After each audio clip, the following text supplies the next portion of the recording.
They thought she was weak because she was quiet. They thought she was vulnerable because she was different. They thought they could destroy her because she seemed defenseless. They never imagined they were messing with someone trained by masters from 5 different countries. This is the story of Maya Chen and how 30 seconds changed everything. The alarm clock's shrill cry pierced through the pre-dawn darkness of Maya Chen's bedroom, dragging her from the depths of a dream she couldn't quite remember, but somehow knew had been peaceful. For a moment, just a moment, she lay still in that liminal space between sleep and waking, where the weight of consciousness hadn't yet settled on her shoulders like a familiar, unwelcome burden. But reality has a way of reasserting itself, and as Maya's eyes adjusted to the pale grey light filtering through her bedroom window, she remembered exactly where she was and exactly what this day would bring. Jefferson High School. Day 23 of her latest attempt at belonging somewhere, anywhere, for longer than a military deployment cycle would allow. Maya sat up slowly, her long black hair falling around her face like a curtain she wished she could hide behind forever. The moving boxes in the corner of her room still bore the tape marks and shipping labels from their journey across 3 time zones, a physical reminder that this was temporary, that everything in her life was always temporary, no matter how much her father promised this time would be different. Through the thin walls of their base housing unit, Maya could hear the familiar sounds of her father preparing for another day at Fort Morrison. Colonel David Chen moved through his morning routine with the same military precision that had shaped Maya's entire 17 years of life, each action deliberate and efficient, every minute accounted for and optimized. The coffee maker gurgled to life at exactly 5:30 hours, followed by the measured rhythm of his polished boots crossing the kitchen linoleum, the rustle of newspaper pages, and the low murmur of morning news delivering reports from a world that seemed both infinitely vast and impossibly small. Maya knew she should get up, should begin her own carefully orchestrated routine of preparation and armor donning, but for these few stolen minutes, she allowed herself to simply exist in the quiet space of her own thoughts. She thought about the dream that was already fading from memory, something about a garden where she could speak without worrying about her accent, where her clothes didn't mark her as different, where the complicated history written across her features didn't require explanation or defense. The reality was far more complex. Maya's mother had been Chinese-American, born in San Francisco, but raised speaking Mandarin at home, while her father was 3rd-generation Irish-American from Boston, with the kind of fair complexion that burned easily in foreign suns. Maya had inherited her mother's delicate bone structure, her father's height, and something indefinable from both that made her beautiful in a way that didn't fit neatly into any single category. In some countries, this had made her invisible. In others, it had made her a target. Here in suburban Colorado, it simply made her foreign, which was almost worse than being either. She finally forced herself out of bed, her bare feet hitting the cold hardwood floor with a soft thud that seemed to echo through the sparse room. Everything about their current living situation screamed temporary, from the generic furniture provided by base housing to the way her few personal possessions seemed lost in the standardized space. Maya had learned not to unpack completely anymore, had trained herself not to get too attached to any particular arrangement of belongings or any specific view from a bedroom window. As she moved through her morning routine, Maya caught glimpses of herself in the mirror above her dresser, and each reflection told a story she wasn't sure she knew how to read. The girl looking back at her had her grandmother's eyes, dark and alert, set in a face that could have belonged to 6 different ethnicities, depending on the light and the observer's assumptions. Her hair was the kind of black that held hints of blue in sunlight, straight and thick and perpetually in need of trimming. She was tall for 17, nearly 5'8", with the kind of lean strength that came from years of disciplined training rather than casual athleticism. But it was her expression that would have surprised anyone who had bothered to look closely enough to see it. Beneath the careful neutrality she had perfected for navigating new social territories, there was something that flickered like banked coals, something that suggested depths that most people never bothered to explore. Maya had learned to keep that part of herself carefully hidden, had discovered through painful trial and error that showing too much intelligence, too much competence, too much of anything could make her a target in ways that simple foreignness never could. The shower in their base housing bathroom had exactly 3 minutes of hot water before it turned lukewarm, then cold, a limitation that had taught Maya to be efficient in all things. As the water cascaded over her shoulders, she practiced the breathing exercises her first martial arts instructor had taught her in Okinawa when she was 12, and still believed that moving every 2 years was an adventure rather than an endurance test. Master Tanaka had been ancient even then, his hands gnarled with arthritis, but still capable of movements that seemed to defy the laws of physics. He had taught her that breath was the foundation of everything, that control began with the simple act of choosing when to inhale and when to release. Kokyuho, he had whispered in heavily accented English, demonstrating the deep, abdominal breathing that would become as natural to Maya as her own heartbeat. Breath power, not just for body, but for mind, for spirit, for finding calm in storm. She had practiced those exercises in a dozen different countries since then, in temple courtyards and military gymnasiums, in hotel rooms and airplane seats, anywhere she needed to remember who she was beneath the constantly shifting external circumstances of her life. After her shower, Maya stood in front of her closet, such as it was, and considered her options for armor. Because that's what clothes had become for her over the years, a carefully chosen set of signals designed to minimize attention while maximizing her ability to blend into whatever social ecosystem she found herself navigating. At Jefferson High, this meant jeans that were nice enough to avoid marking her as poor, but not so expensive as to suggest wealth, paired with sweaters that were soft enough to seem approachable, but oversized enough to hide the lean muscle definition that years of martial arts training had given her. Today, she chose a cream-colored cable-knit sweater that had belonged to her mother, one of the few items Maya had insisted on keeping when they had sorted through Patricia Chen's belongings after the cancer had finally won its 3-year war. The sweater still carried the faintest hint of her mother's perfume, something floral and gentle that Maya associated with bedtime stories and Saturday morning pancakes, and all the small rituals of normal life that had disappeared when the treatments began. Maya pulled the sweater over her head and immediately felt the familiar comfort of that connection, as if her mother's spirit could somehow protect her through cotton and wool. She paired it with her most comfortable jeans and the sturdy boots that could handle Colorado's unpredictable weather, then spent several minutes arranging her hair to fall just so across her face, creating a barrier between herself and the world that felt both protective and natural. Breakfast was a solitary affair, as it had been for the past 3 years since her mother's death. Colonel Chen had already left for his morning briefing, taking his travel mug of black coffee and his carefully ironed uniform with him, leaving behind only the lingering scent of aftershave and the morning news still murmuring from the kitchen television. Maya ate her cereal, standing at the counter, half listening to reports of international tensions and local weather while mentally preparing herself for another day of careful navigation through social waters she didn't fully understand. The walk to Jefferson High School took exactly 14 minutes at Maya's preferred pace, a measured stride that was fast enough to suggest purpose, but not so hurried as to seem anxious. She had timed it precisely during her first week, had mapped out 3 different routes in case one became problematic, had identified potential safe spaces along the way where she could duck in if harassment followed her off school grounds.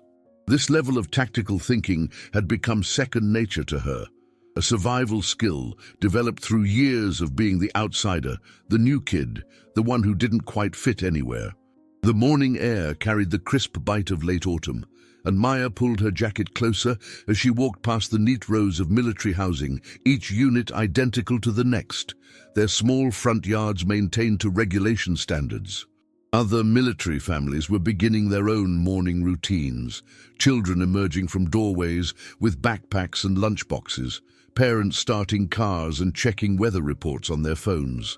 There was something both comforting and isolating about the uniformity of it all, the sense that everyone here understood certain things without needing explanation, but also the knowledge that this understanding didn't extend to the civilian world Maya would enter once she passed through the school gates. As she approached Jefferson High, Maya could see other students converging on the building from various directions, some walking alone like her, others traveling in clusters that spoke of established friendships and social hierarchies she was still learning to decode. The school itself was a sprawling complex of red brick and glass, built in the 1980s with the kind of institutional architecture that prioritized function over beauty. It wasn't the worst school Maya had attended, but it wasn't the best either, falling somewhere in that middle range of adequacy that seemed to characterize so many aspects of her constantly shifting life. The first thing Maya had learned about Jefferson High was that it operated on a rigid caste system that had been established over years of accumulated social history. At the top were the athletes and the traditionally beautiful, those blessed with the kind of conventional attractiveness and natural charisma that opened doors and created opportunities. Below them were the various subcategories of achievement, the academically gifted, the artistically talented, the socially connected, each group carefully maintaining its position through a complex network of alliances and exclusions.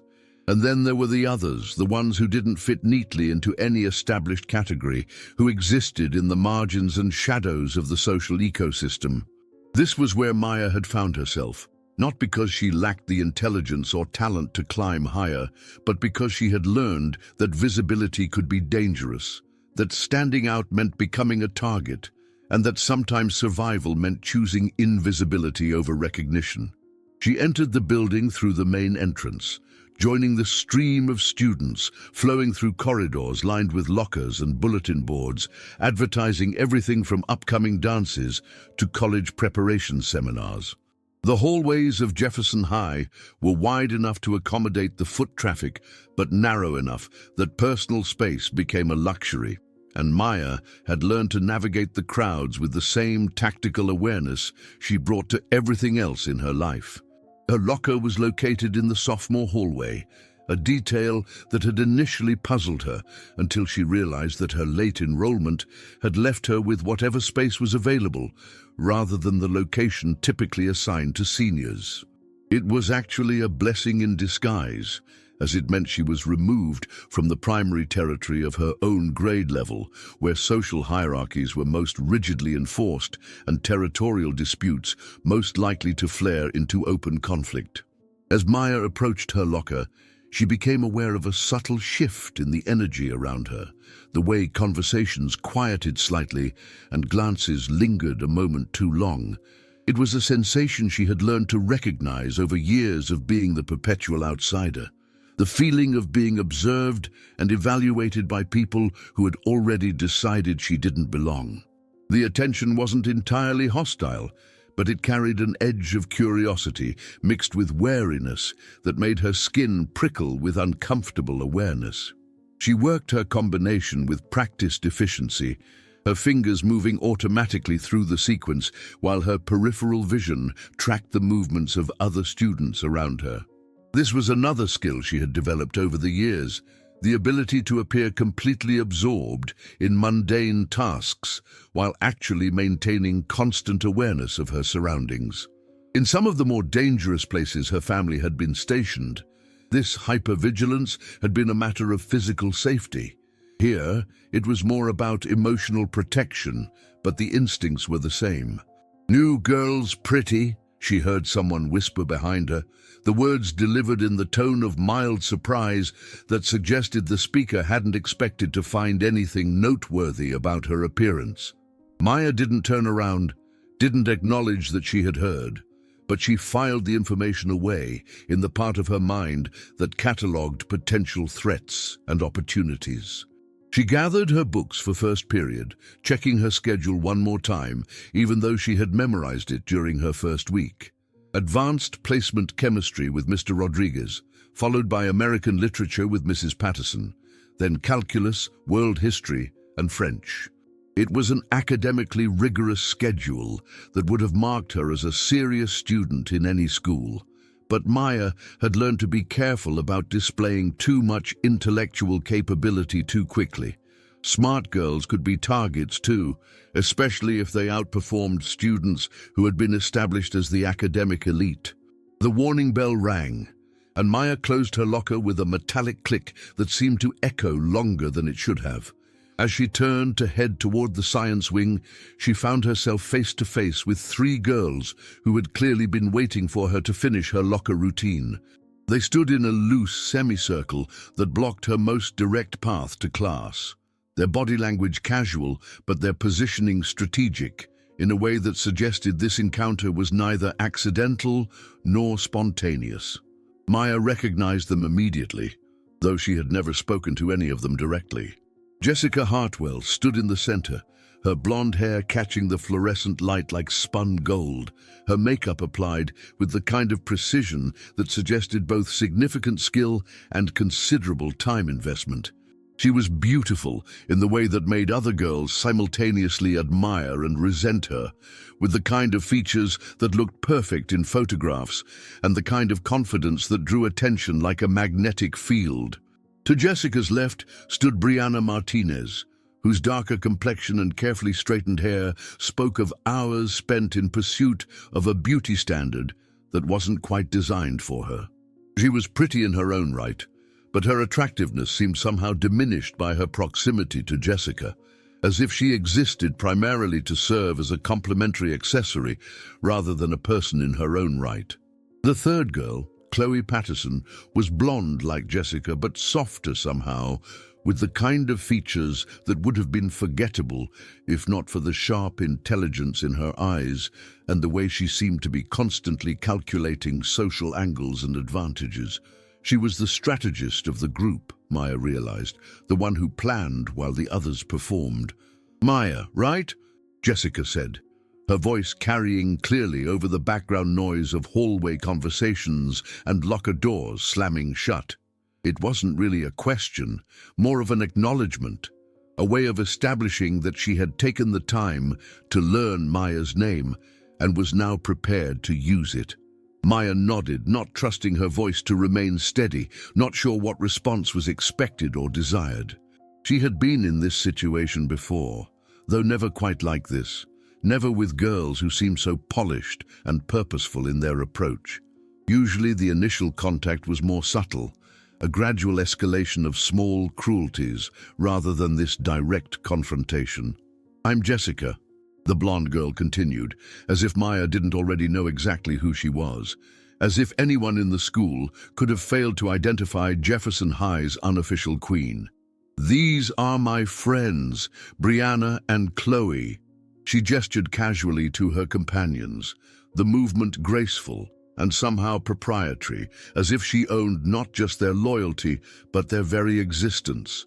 "We've been wondering about you," Chloe added, her voice carefully modulated to sound friendly, while carrying an undertone that suggested this wondering had not been entirely positive. "You've been here for what, 3 weeks now? And you still eat lunch alone? Still walk around like you're afraid of your own shadow?" The observation was delivered with surgical precision, designed to highlight Maya's isolation while suggesting that this isolation was somehow her own fault, a character flaw rather than a circumstance. Maya felt heat rising in her cheeks, but forced herself to maintain eye contact, to not look away or down or anywhere that might suggest weakness or submission. "We thought maybe you were just shy." Brianna chimed in, her voice softer than Chloe's but no less calculated. "But 3 weeks is a long time to be shy, don't you think? Most people would have tried to make friends by now, would have made some kind of effort to fit in." Maya opened her mouth to respond, to explain that she had tried, that her attempts at conversation had been met with polite but distant responses, that her offers to study together or sit with established groups had been declined with excuses that felt more like rejections. But before she could form the words, Jessica spoke again. "The thing is," Jessica said, taking a small step closer, close enough that Maya could smell her expensive perfume and see the precise application of her lip gloss. "We run a pretty tight community here at Jefferson. We look out for each other, help each other navigate the social landscape, make sure everyone finds their proper place." The word proper hung in the air like a challenge, heavy with implications that Maya was only beginning to understand. This wasn't an invitation to friendship, she realized. This was an evaluation, a judgment, a determination of where she fit in their carefully constructed hierarchy. "And we're thinking," Chloe added, her voice dropping to a more intimate tone that somehow made her words feel more threatening, "that maybe you haven't found your proper place yet. Maybe you need some guidance, some help understanding how things work around here." Maya felt something cold settle in her stomach, a familiar sensation that she recognized from other schools, other confrontations, other moments when she had realized that her careful strategy of invisibility had failed and she was about to become someone's entertainment. But there was something different about this situation, something more calculated and deliberate than the casual cruelty she had experienced before. The second bell rang, indicating that students had 5 minutes to reach their classrooms before being marked tardy. Around them, the hallway was beginning to empty as other students hurried toward their first period destinations. But Jessica and her friends showed no signs of being concerned about punctuality. Maya, however, felt the pressure of time acutely, knowing that being late would draw exactly the kind of attention she had been working so hard to avoid. "I should get to class," Maya said quietly, her voice barely audible over the diminishing noise of the hallway. She tried to step around the three girls to continue toward the science wing, but found her path blocked once again as they shifted their positions with practice coordination. "Chemistry with Rodriguez, right?" Jessica said, demonstrating that her knowledge of Maya's schedule was more comprehensive than a casual inquiry would have produced. "He's pretty understanding about tardiness, especially if you have a good reason." She smiled, the expression beautiful and terrible at the same time. "We could give you a reason, if you need one." Maya felt her heart rate accelerating, felt the familiar sensation of walls closing in around her, even though they were standing in an open hallway. This was the moment she had been dreading since her first day at Jefferson High, the moment when her careful strategy of staying invisible would be tested against the social dynamics she had hoped to avoid. "What do you want?" Maya asked, the words coming out more sharply than she had intended, her voice carrying a slight tremor that she hoped they wouldn't notice. Jessica's smile widened, as if Maya's directness had somehow pleased her. "We want to help you," she said, her tone suggesting that this help came with conditions that hadn't yet been articulated.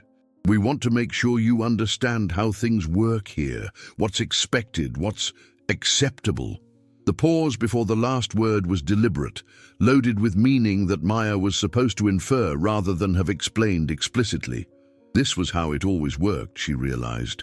The rules were never stated clearly, never written down where they could be challenged or questioned. They existed in the spaces between words, in the implications and suggestions and subtle threats that maintained order through fear rather than understanding. "I'm not looking for trouble," Maya said, hating how small her voice sounded, hating the way the words seemed to confirm their assessment of her as weak and afraid. "I just want to finish my senior year and graduate." "Of course you do," Chloe said, her voice carrying a note of false sympathy that made Maya's skin crawl. "And we want to help you do that. But there are certain expectations, certain ways of behaving that make life easier for everyone involved."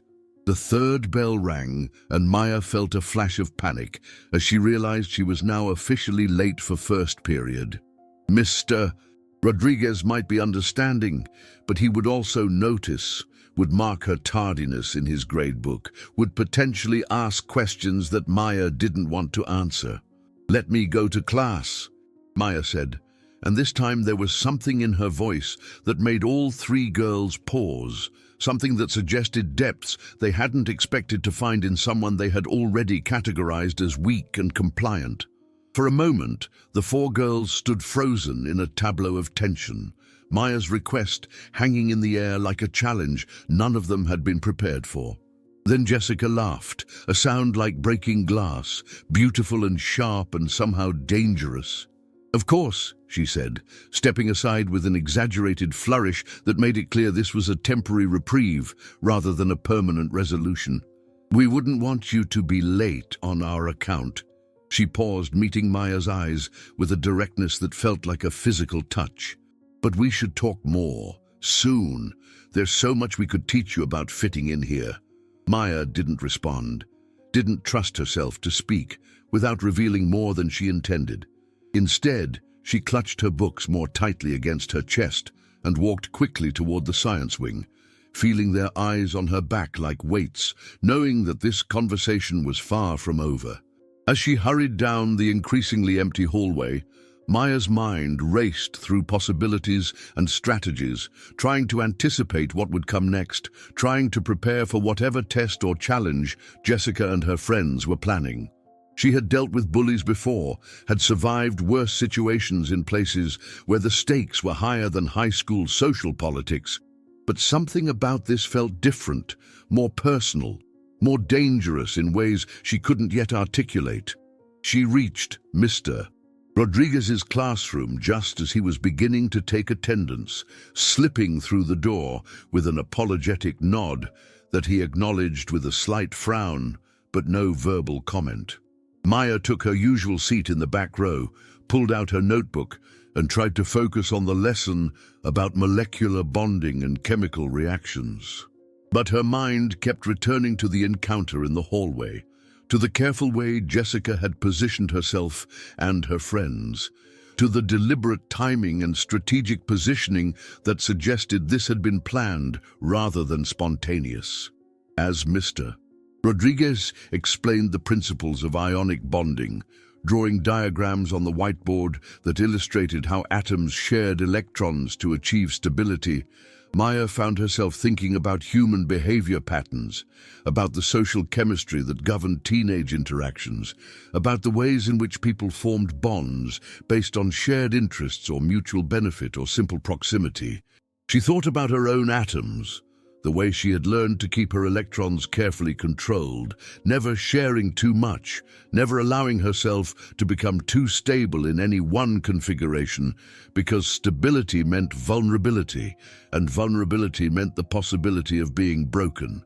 But atoms, Maya knew, were constantly in motion, constantly seeking the most stable configuration possible.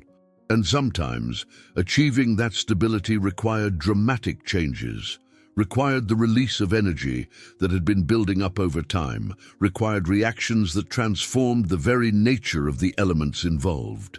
She opened her notebook and began taking careful notes about chemical bonds and molecular structures, but in the margins, almost without conscious thought, she found herself sketching defensive positions, mapping out potential escape routes, planning for contingencies that she hoped she would never need to implement.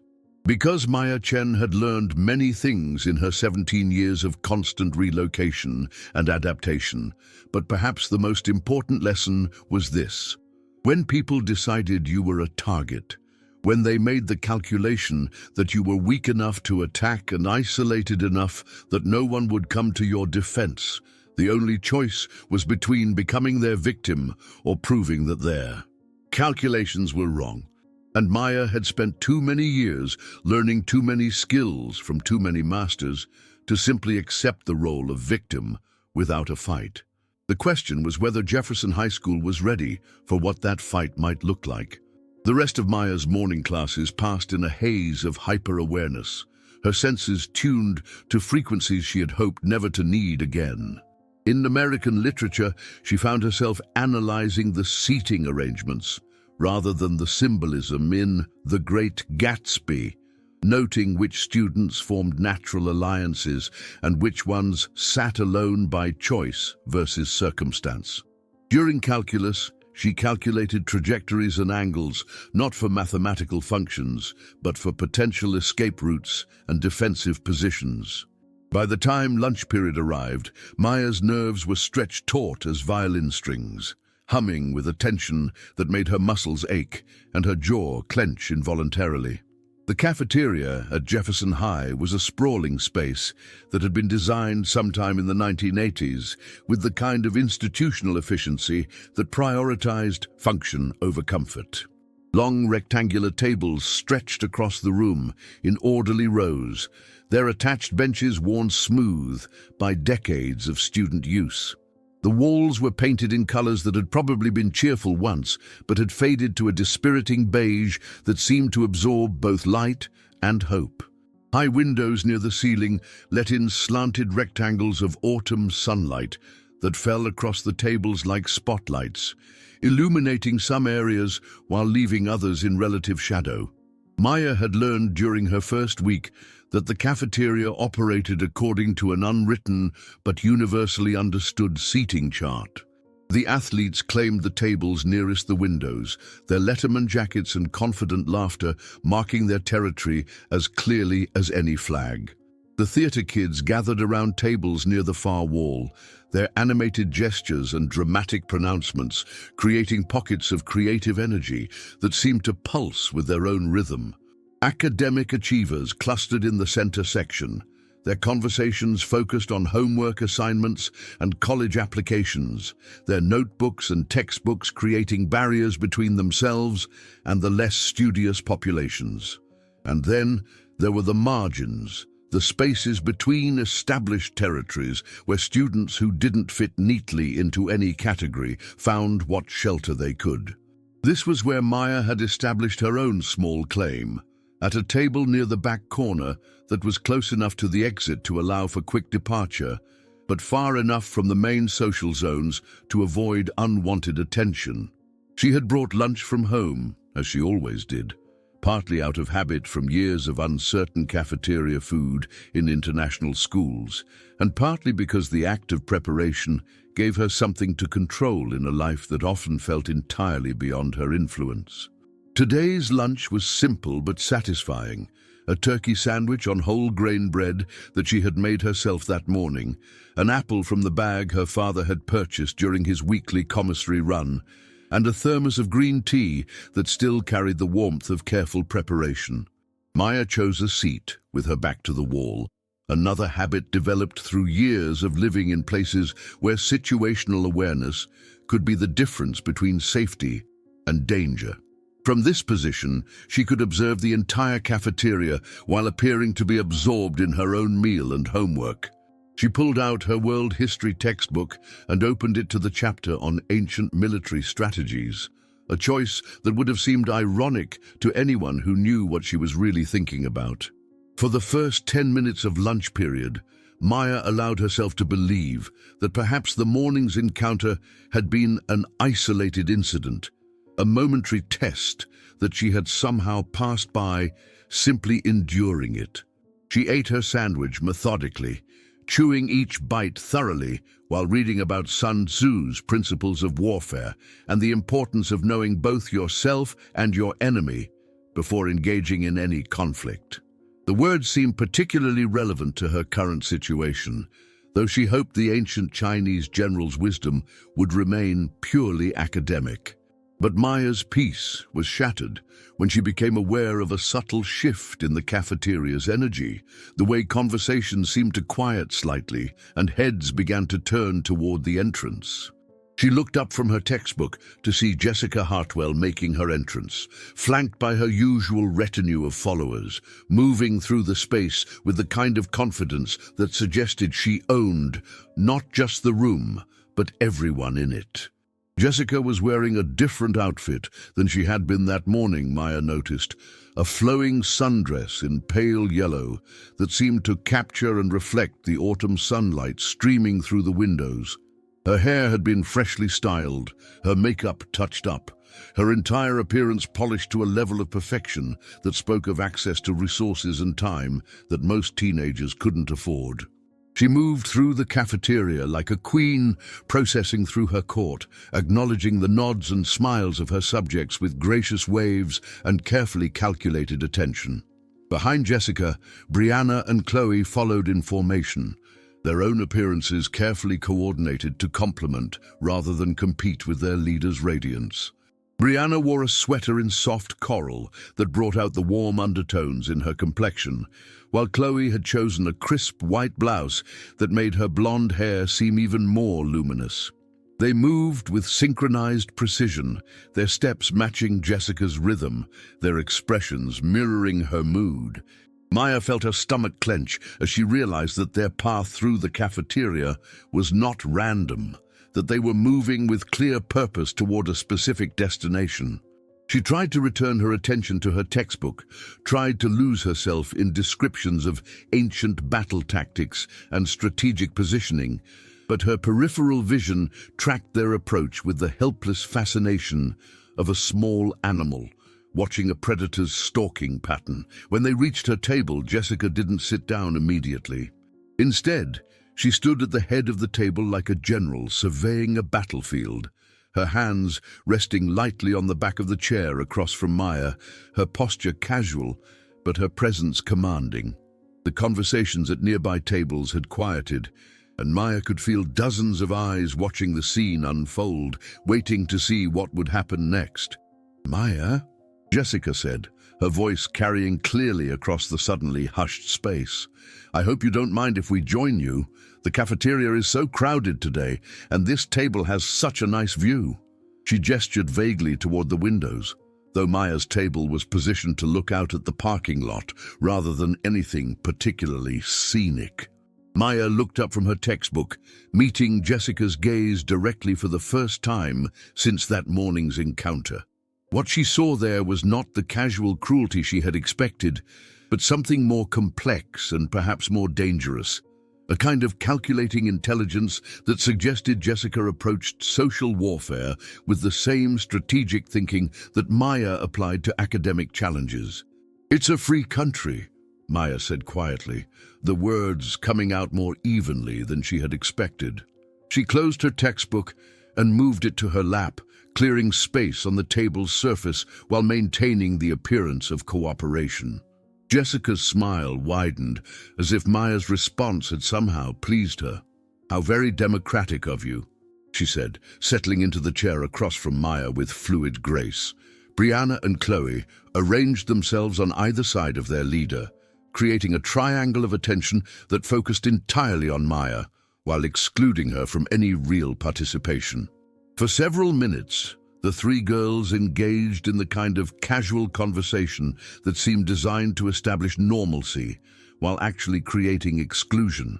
They discussed weekend plans and upcoming social events, referenced inside jokes and shared experiences, created a verbal landscape that highlighted Maya's outsider status without explicitly acknowledging her presence.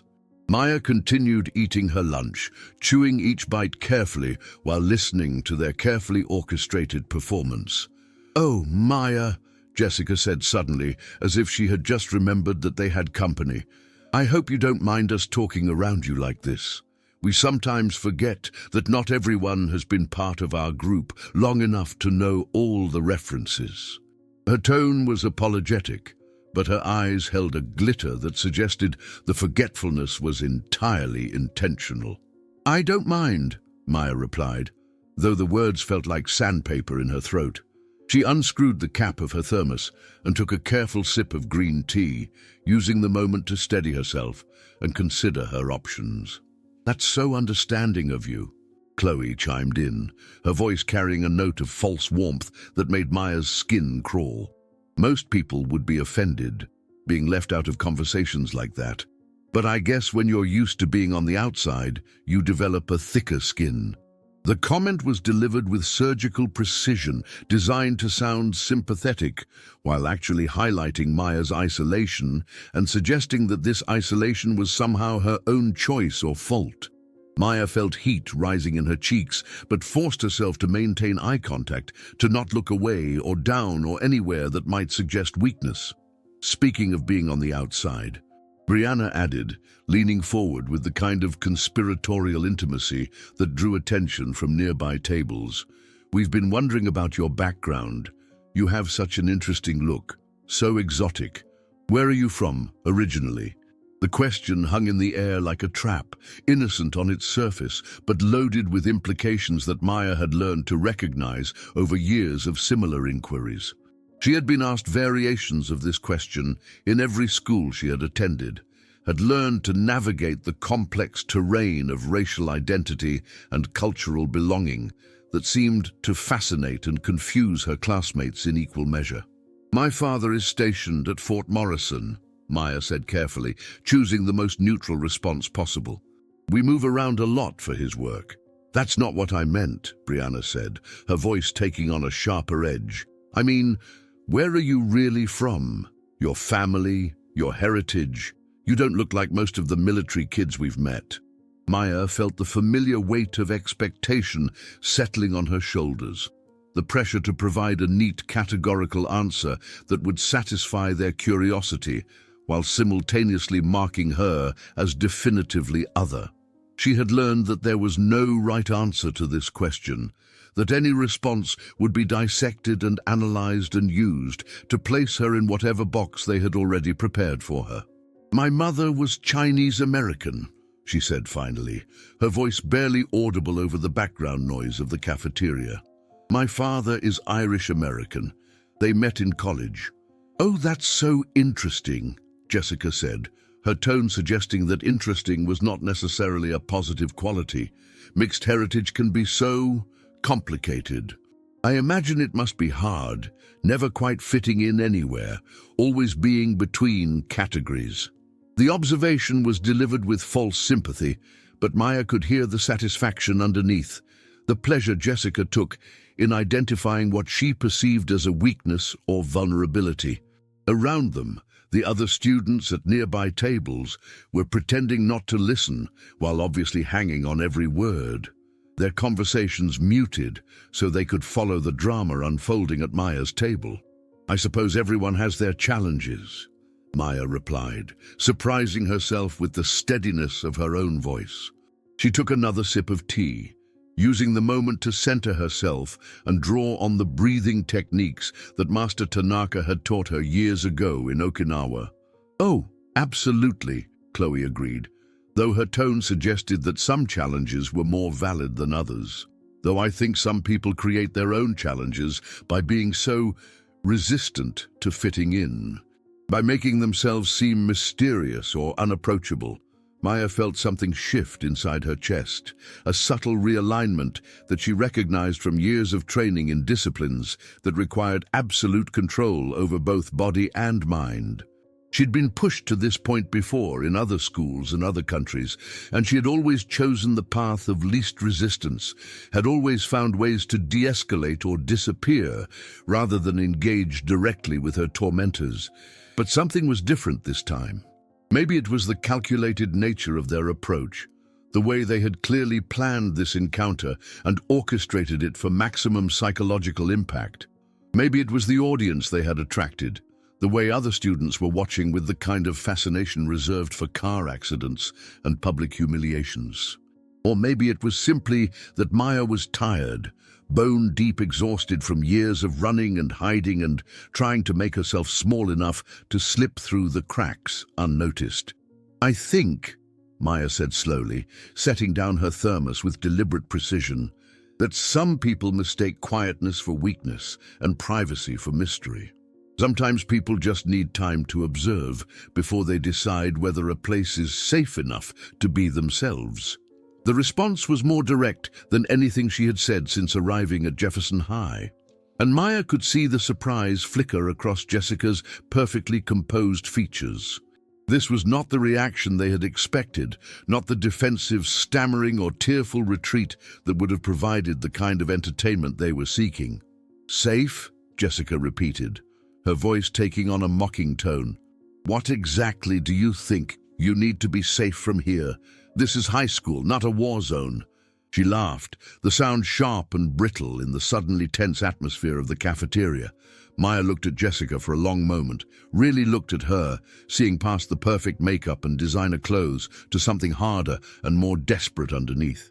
"I think," she said quietly, "that people who need to make others feel small in order to feel big are often the most dangerous of all." The words dropped into the silence like stones into still water, creating ripples that spread outward to encompass the entire surrounding area. Maya could hear the collective intake of breath from nearby tables, could feel the shift in energy that suggested the social dynamics of the cafeteria had just been fundamentally altered. Jessica's face went very still, her expression cycling through surprise, anger, and something that might have been respect before settling into a mask of cold fury that was somehow more frightening than her earlier calculated friendliness. "I think," Jessica said, her voice dropping to a whisper that somehow carried more menace than shouting would have, "that you've just made a very serious mistake." She stood up abruptly, her chair scraping against the floor with a sound like fingernails on a chalkboard. Brianna and Chloe rose with her, their movements synchronized and predatory, their earlier pretense of casual conversation completely abandoned. "You know what?" Jessica continued, her voice rising to carry across the cafeteria, ensuring that their confrontation would be witnessed by as many people as possible. "I tried to be nice. I tried to help you understand how things work here, tried to give you a chance to fit in like a normal person. But I can see that you're not interested in normal." Maya remained seated, her hands resting calmly on her textbook, her breathing steady and controlled despite the adrenaline she could feel flooding her system. She had been in this position before, had faced down bullies in places where the stakes were much higher than high school social politics, and she knew that the next few moments would determine everything that followed. "You want to be mysterious," Jessica continued, her voice carrying clearly across the now silent cafeteria. "You want to act like you're better than everyone else, like you're too good to make friends or join conversations or be part of the community here? Fine, but don't expect anyone to care when you're eating lunch alone for the rest of the year." She leaned forward, placing her hands flat on the table, bringing her face closer to Maya's. "And don't expect anyone to help you when you realize that being alone isn't as romantic as you thought it would be." Maya felt something crystallize inside her, a moment of perfect clarity that seemed to slow time and sharpen her awareness of every detail around her. She could see the slight tremor in Jessica's hands that suggested her confidence was not as absolute as she wanted to appear. She could hear the whispered conversations starting up at nearby tables as students began to process what they had just witnessed. She could feel the weight of dozens of stares, the pressure of expectations and assumptions and judgments that would follow her for the rest of her time at Jefferson High. And in that moment of crystalline awareness, Maya made a choice that would change everything that followed. Instead of looking down or away, instead of stammering an apology or gathering her things to flee, Maya looked directly into Jessica's eyes and smiled. It was not a friendly smile, not the kind of expression that invited reconciliation or suggested submission.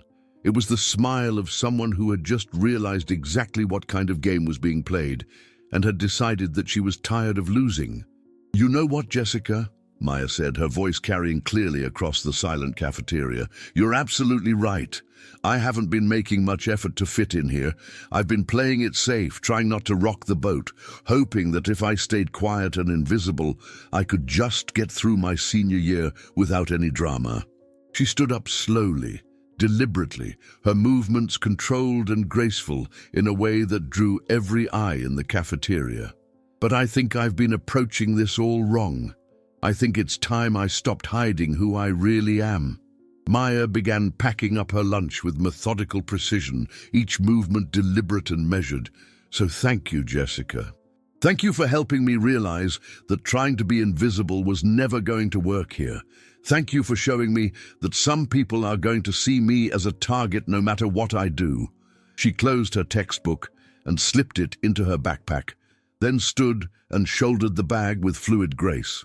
"And thank you for helping me understand that the only real choice is between being someone's victim or being yourself, completely and unapologetically."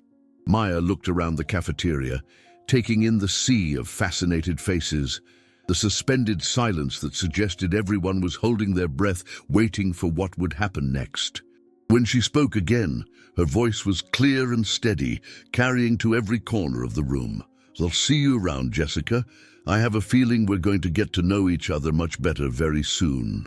And with that, Maya walked away, her stride confident and unhurried, leaving behind a cafeteria full of students who suddenly realized that they had no idea what they had just witnessed, but that whatever it was only the beginning. As she pushed through the cafeteria doors and emerged into the hallway, Maya felt something she hadn't experienced in years: the thrilling, terrifying sensation of having finally stopped running. She had drawn a line in the sand, had made it clear that she would no longer accept the role of victim, had declared war on the social hierarchy that had tried to place her at the bottom. The question now was whether she was ready for what that war would demand of her, and whether Jefferson High School was prepared for the battle that was about to begin. Because Maya Chen had spent her entire life learning to be invisible, but she had also spent years studying with masters who had taught her that sometimes the most powerful thing you could do was step fully into the light and show the world exactly who you were capable of being. And as she walked down the empty hallway toward her next class, Maya found herself looking forward to that revelation more than she had looked forward to anything in a very long time. The afternoon that followed Maya's declaration of war in the cafeteria passed with the surreal quality of a fever dream, where familiar spaces became foreign territories and ordinary interactions carried the weight of strategic significance. Word of the confrontation spread through Jefferson High School with the viral efficiency that only teenage gossip could achieve, mutating and evolving with each retelling until the truth became secondary to the drama of the narrative itself. Maya's first indication that her world had fundamentally shifted came during her transition between classes, when she noticed the way conversations stopped abruptly as she passed, only to resume in urgent whispers the moment she was out of earshot. Students who had never acknowledged her existence before now tracked her movements with the kind of fascination typically reserved for celebrities or car accidents. Some faces showed curiosity, others displayed a mixture of admiration and concern, but an increasing number reflected the kind of predatory anticipation that suggested they were hoping to witness her downfall rather than her triumph. In world history, Maya found herself sitting in her usual back row seat while feeling the weight of dozens of covert glances and poorly concealed pointing. Mrs. Henderson was discussing the fall of the Roman Empire, describing how internal corruption and external pressures had combined to destroy what had once seemed like an invincible civilization. But Maya found the lesson hitting uncomfortably close to home. She took careful notes about barbarian invasions and political instability, while mentally cataloging the shifting alliances and territorial boundaries of her own, much smaller empire. The first direct assault came during the transition to French class, when Maya found her path blocked by a group of students she recognized as Jessica's extended social network. They weren't close enough friends to be considered part of her inner circle, but they were clearly loyal enough to serve as foot soldiers in whatever campaign was being waged against Maya's newfound defiance. "Hey, Maya!" called out Derek Morrison, a junior whose primary claim to fame was his ability to catch footballs and his relationship with one of Jessica's sophomore satellites. He was flanked by two other boys, whose names Maya didn't know, but whose body language suggested they were there for backup rather than conversation. "Heard you had some words with Jessica at lunch today." Maya stopped walking, but didn't respond immediately, taking a moment to assess the situation and consider her options. The hallway was crowded with students transitioning between classes, providing both witnesses and potential obstacles. Derek and his friends had positioned themselves near a bank of lockers, creating a natural bottleneck that would force Maya to either engage with them or take a much longer route to her destination. Just wondering. Derek continued, his voice carrying clearly over the background noise of slamming locker doors and teenage conversations. If you really thought that was smart, Jessica's got a lot of friends here, you know. People who don't appreciate outsiders coming in and causing trouble. The word outsiders hung in the air with particular weight, carrying implications that went beyond simple social hierarchies to touch on deeper questions of belonging and acceptance. Maya felt the familiar sting of being reduced to her otherness, of having her identity condensed into a single characteristic that could be weaponized against her. I wasn't aware that having a conversation constituted causing trouble, Maya replied, her voice steady, despite the adrenaline she could feel building in her system. But I suppose interpretation depends on perspective. Derek's friends exchanged glances that suggested they hadn't expected her to respond with such composure. Maya could see them recalibrating their approach, shifting from casual intimidation to something more pointed and personal. Conversation? Derek laughed, the sound harsh and mocking. That's not what I heard. I heard you got all uppity, started talking down to people like you think you're better than everyone else. He took a step closer, close enough that Maya could smell the cheap cologne he had apparently bathed in that morning. Newsflash, sweetheart. Nobody here cares about your attitude problem. Maya felt something cold and familiar settle in her stomach, the sensation she had learned to recognize as her body's preparation for conflict. Her breathing deepened automatically. Her stance shifted almost imperceptibly to provide better balance and mobility. Her awareness expanded to encompass not just Derek and his immediate companions, but the entire surrounding environment. These were responses trained into her through years of disciplined practice, muscle memory that activated regardless of her conscious intentions. I think, Maya said quietly, her voice carrying a note of warning that Derek was too inexperienced to recognize, that you should step aside and let me get to class.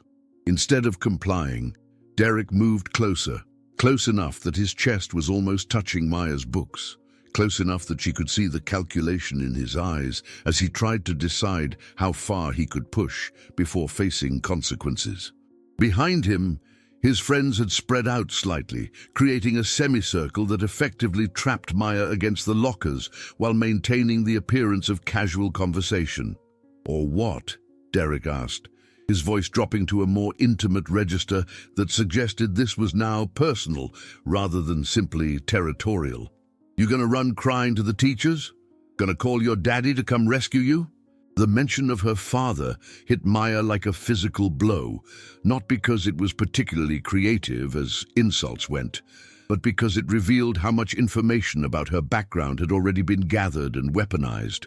Someone had done research, had discovered details about her family situation and military connections, had prepared ammunition for exactly this kind of encounter.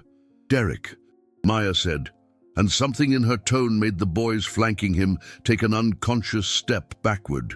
You have exactly 3 seconds to move out of my way before you discover that some conversations have consequences you're not prepared for.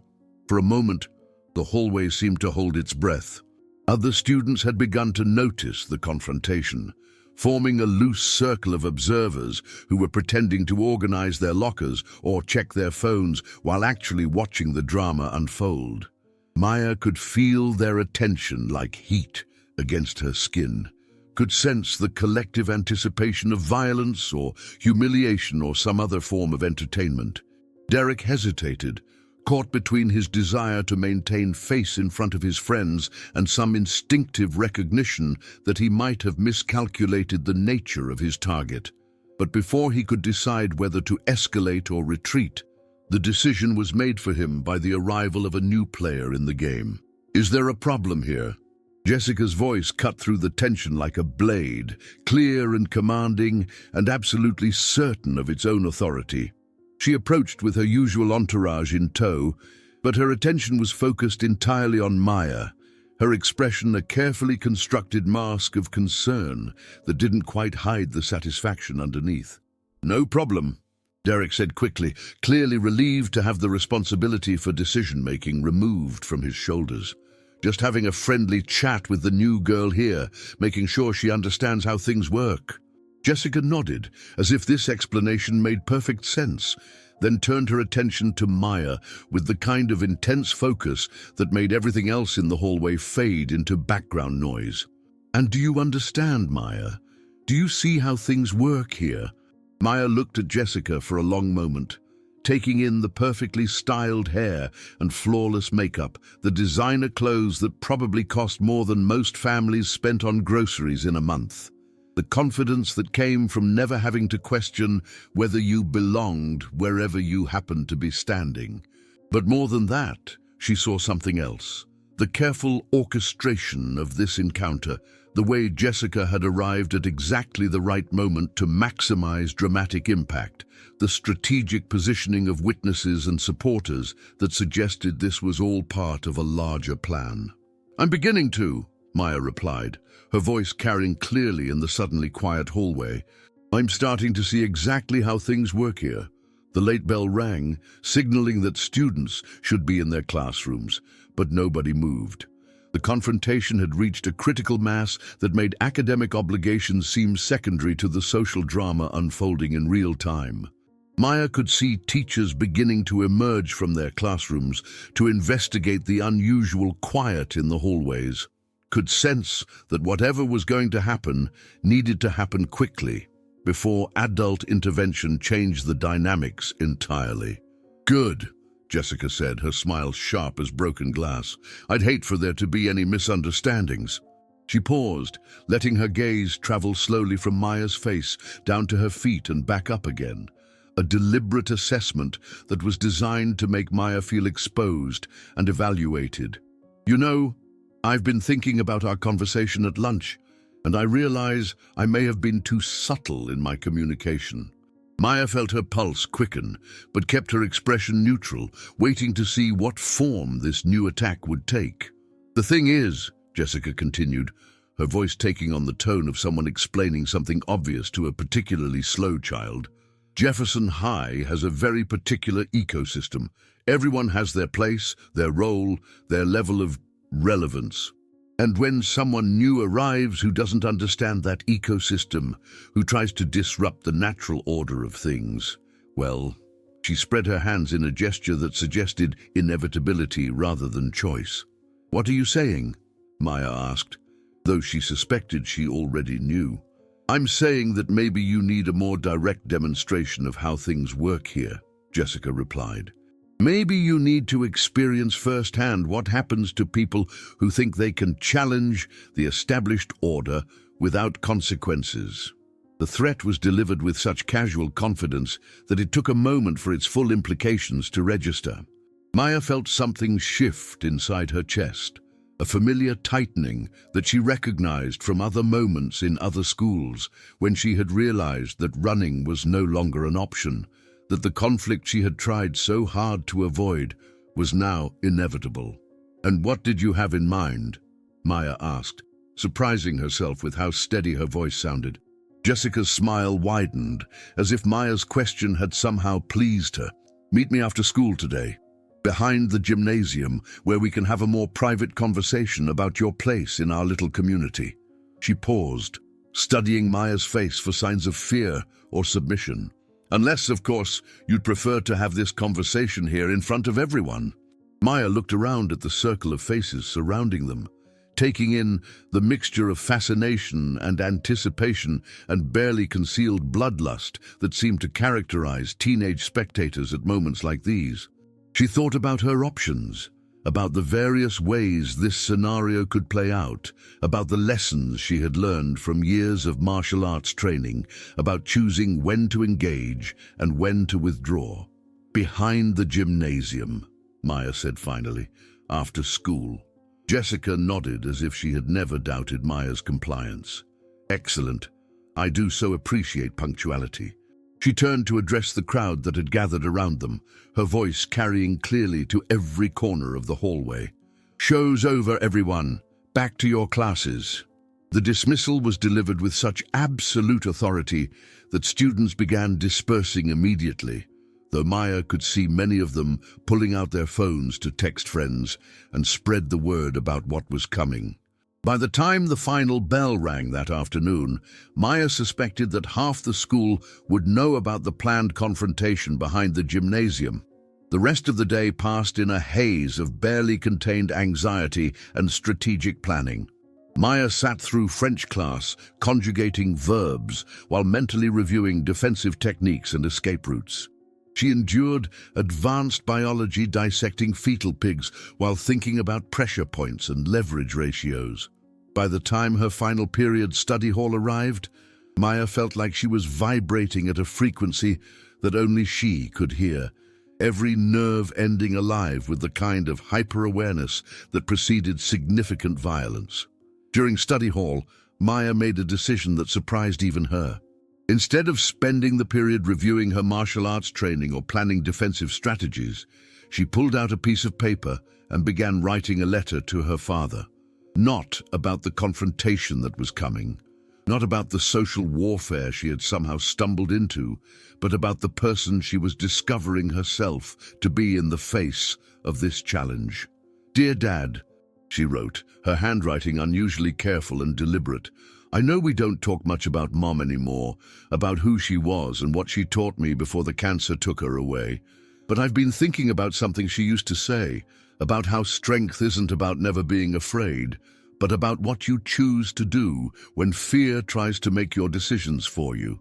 Maya paused, looking up at the study hall supervisor who was grading papers at the front of the room, completely unaware that one of his students was preparing for what might be the most significant confrontation of her teenage life. Around her, other students were actually studying, working on homework assignments and preparing for tests that seemed suddenly trivial in the context of what Maya was facing. I think I understand now what she meant, Maya continued writing. I think I understand why you and Mom chose to raise me the way you did. Why you insisted that I learn disciplines that required both physical and mental strength. Why you taught me that true power comes from choosing when to use your abilities rather than from the abilities themselves. The letter continued for several paragraphs, Maya's thoughts flowing onto the paper with surprising clarity and purpose. She wrote about identity and belonging, about the difference between fitting in and being authentic, about the courage required to stand up for yourself when standing up meant accepting that you might stand alone. She wrote about the lessons she had learned from Master Tanaka in Okinawa, from Sifu Chen in Hong Kong, from Professor Santos in Brazil, about the way different cultures understood strength and weakness, power and vulnerability. When the final bell rang, Maya folded the letter carefully and slipped it into her backpack, knowing that she would probably never send it, but somehow feeling stronger for having written it. She gathered her books with deliberate precision, taking longer than necessary to organize her materials while the study hall emptied around her. When she finally stood and shouldered her backpack, Maya felt like she was putting on armor, preparing for a battle that would determine not just her social standing at Jefferson High, but her understanding of who she was capable of being. The walk from the main building to the gymnasium took exactly 4 minutes and 37 seconds, Maya discovered, timing her steps as she moved through hallways that seemed suddenly foreign and threatening. Other students were heading toward buses and cars and after-school activities. Their conversations focused on homework assignments and weekend plans, and all the ordinary concerns of teenage life that Maya felt like she was viewing from a great distance. As she approached the area behind the gymnasium, Maya could see that word of the confrontation had indeed spread. A small crowd had already gathered, positioned strategically to provide good viewing angles while maintaining enough distance to avoid getting caught up in whatever violence might occur. Maya recognized some faces from her classes, others from the cafeteria encounter, but most were strangers who had simply come to witness whatever entertainment was about to unfold. Jessica was already there, of course, positioned in the center of the small clearing like a queen holding court. She had changed out of her school clothes into something more practical for physical confrontation. Dark jeans and a fitted black sweater that allowed for freedom of movement while still maintaining her carefully cultivated image of effortless superiority. Brianna and Chloe flanked her as always, but they had been joined by several other girls who Maya recognized as part of Jessica's extended social network. But it was the boys who concerned Maya most. Derek was there, along with his friends from the hallway encounter, but they had been joined by at least 6 other students who looked like they were there for more than simple observation. These were bigger boys, older boys, some of whom Maya recognized as varsity athletes with the kind of size and strength that could turn a verbal confrontation into something much more dangerous. Maya felt her breathing shift automatically into the pattern that Master Tanaka had taught her, deep and controlled and centered in her core rather than her chest. Her awareness expanded to encompass not just the immediate participants, but the entire environment, the positioning of spectators, the available escape routes, the potential weapons that could be improvised from the maintenance equipment scattered around the area. "Maya," Jessica called out as she approached, her voice carrying clearly across the gathered crowd, "so good of you to join us." "I wasn't entirely sure you would show up." Maya stopped about 10 feet away from Jessica, close enough to communicate, but far enough to maintain defensive positioning. "I said I would be here," she replied simply. "Yes, you did," Jessica agreed, her tone suggesting that this reliability was somehow a character flaw rather than a virtue. "And I do so appreciate people who keep their word. It makes everything so much more predictable." She began walking slowly around Maya, circling like a predator assessing its prey, forcing Maya to turn slightly to keep her in sight. The movement was clearly designed to create discomfort and suggest dominance, to establish Jessica as the aggressor and Maya as the target. "The thing is," Jessica continued as she circled, "I've been doing some research on you since our little chat at lunch, asking around, gathering information, trying to understand exactly what kind of person thinks they can come into my school and challenge my authority." Maya felt something cold settle in her stomach as she realized that Jessica's information gathering had probably been more thorough than she had imagined. Military bases were small communities where information traveled quickly, and it wouldn't have been difficult for someone with the right connections to learn details about Maya's background that she had hoped to keep private. "And do you know what I discovered?" Jessica asked, stopping directly in front of Maya with her arms crossed over her chest. "I discovered that you're even more pathetic than I initially thought. A lonely military brat with a dead mother and a father who's never around, bouncing from school to school without ever managing to make real friends or build any kind of meaningful connections." The words hit Maya like physical blows, each one carefully chosen to inflict maximum psychological damage. She could hear the collective intake of breath from the surrounding crowd, could feel their anticipation of her breakdown or retaliation or whatever form her response might take. "I discovered," Jessica continued, her voice rising to ensure that everyone present could hear every word, "that you're exactly what you appear to be. A sad, desperate outsider who's so starved for attention that you'll pick fights you can't win just to feel like you matter." Maya felt tears threatening at the corners of her eyes, felt the familiar burn of humiliation and anger that she had experienced in other schools, in other confrontations, with other bullies who had identified her vulnerabilities and exploited them with surgical precision. For a moment, she was 12 years old again, standing in a playground in Germany while classmates laughed at her accent and her foreign appearance. She was 14 in Japan, trying to explain why her lunch was different, why her customs were unfamiliar, why she didn't quite fit into any of the established categories of belonging.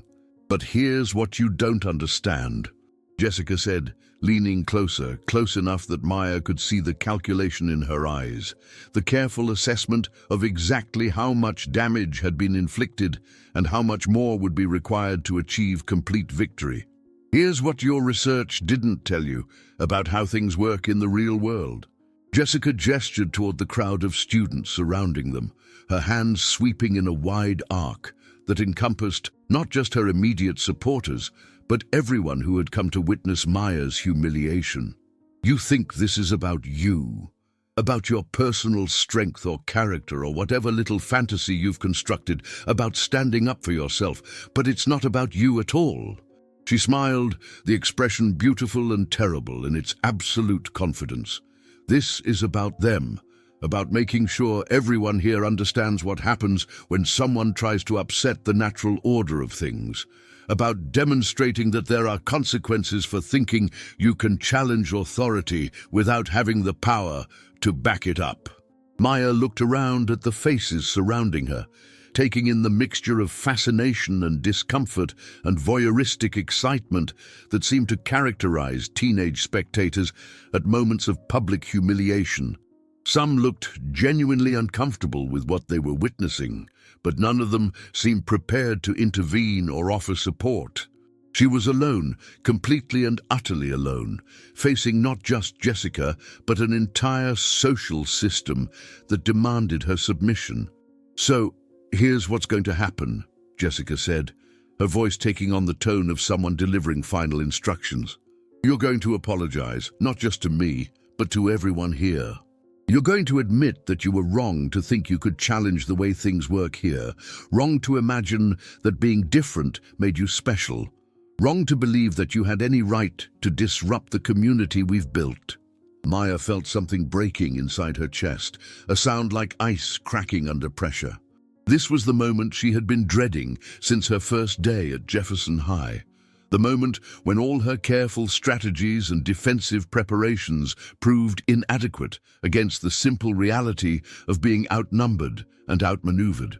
"And then," Jessica continued, "you're going to promise that you'll spend the rest of your time here, keeping your head down, staying in your lane, and remembering your place in the hierarchy. You're going to become invisible in all the ways that matter, until graduation allows you to disappear from our lives entirely."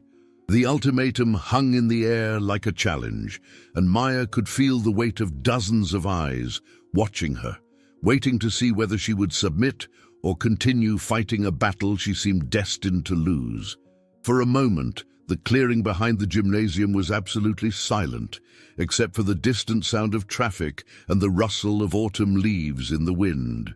Maya looked at Jessica, really looked at her, seeing past the perfect exterior to something harder and more desperate underneath. She saw a girl who needed the submission of others to feel powerful, who required the humiliation of outsiders to maintain her sense of belonging, who had built her entire identity on a foundation of other people's fear and compliance. And in that moment of perfect clarity, Maya realized that she had been approaching this entire situation incorrectly. She had been thinking like a victim, planning defensive strategies and escape routes, preparing to endure whatever humiliation was necessary to survive her senior year. But survival wasn't enough anymore. Not when the cost was abandoning everything she had learned about strength and courage and the importance of standing up for who you were, regardless of the consequences. Maya took a deep breath, feeling the familiar center that Master Tanaka had taught her to find in moments of crisis. When she spoke, her voice was quiet but carried clearly in the still air. "No," she said simply. Jessica blinked as if she hadn't heard correctly. "Excuse me?" "I said no," Maya repeated, her voice growing stronger with each word. "I'm not going to apologize for being who I am. I'm not going to promise to make myself invisible to make you comfortable.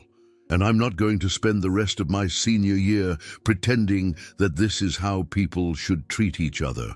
The response clearly wasn't what Jessica had expected, and Maya could see her struggling to recalibrate her approach, to figure out how to respond to defiance when she had been so certain of achieving submission. "You know what, Maya?" Jessica said finally, her voice taking on a harder edge. "I tried to do this the easy way. I tried to give you a chance to learn your place without having to suffer for it.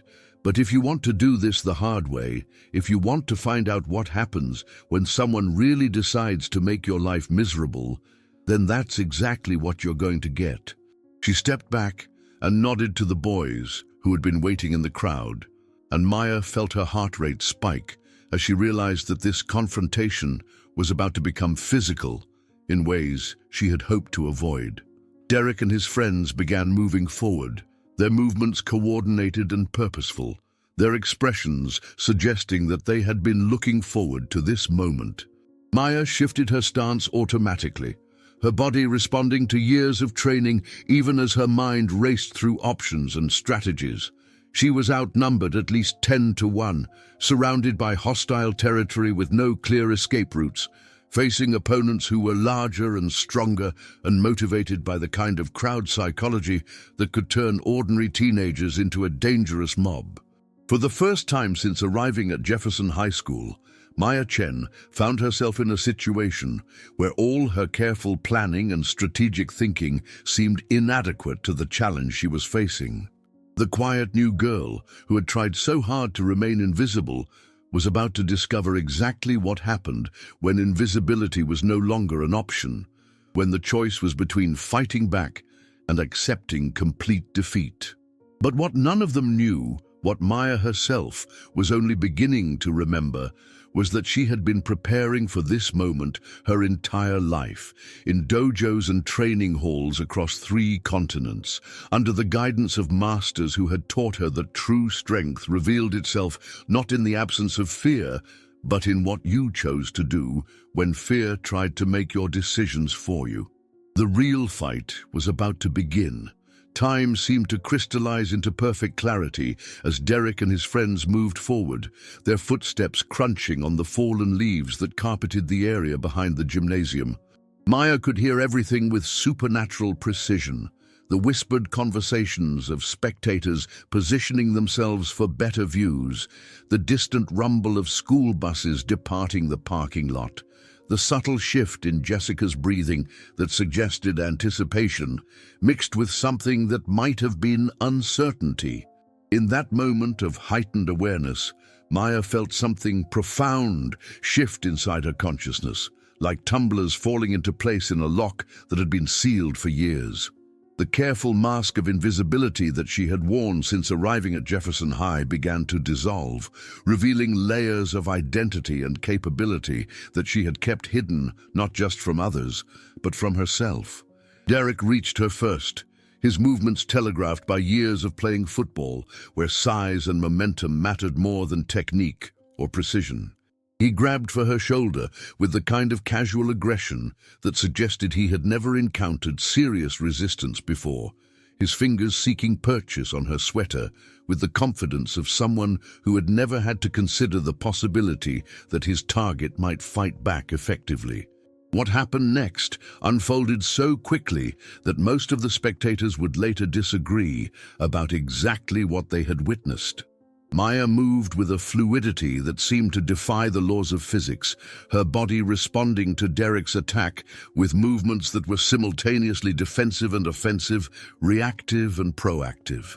She didn't pull away from his grasping hand.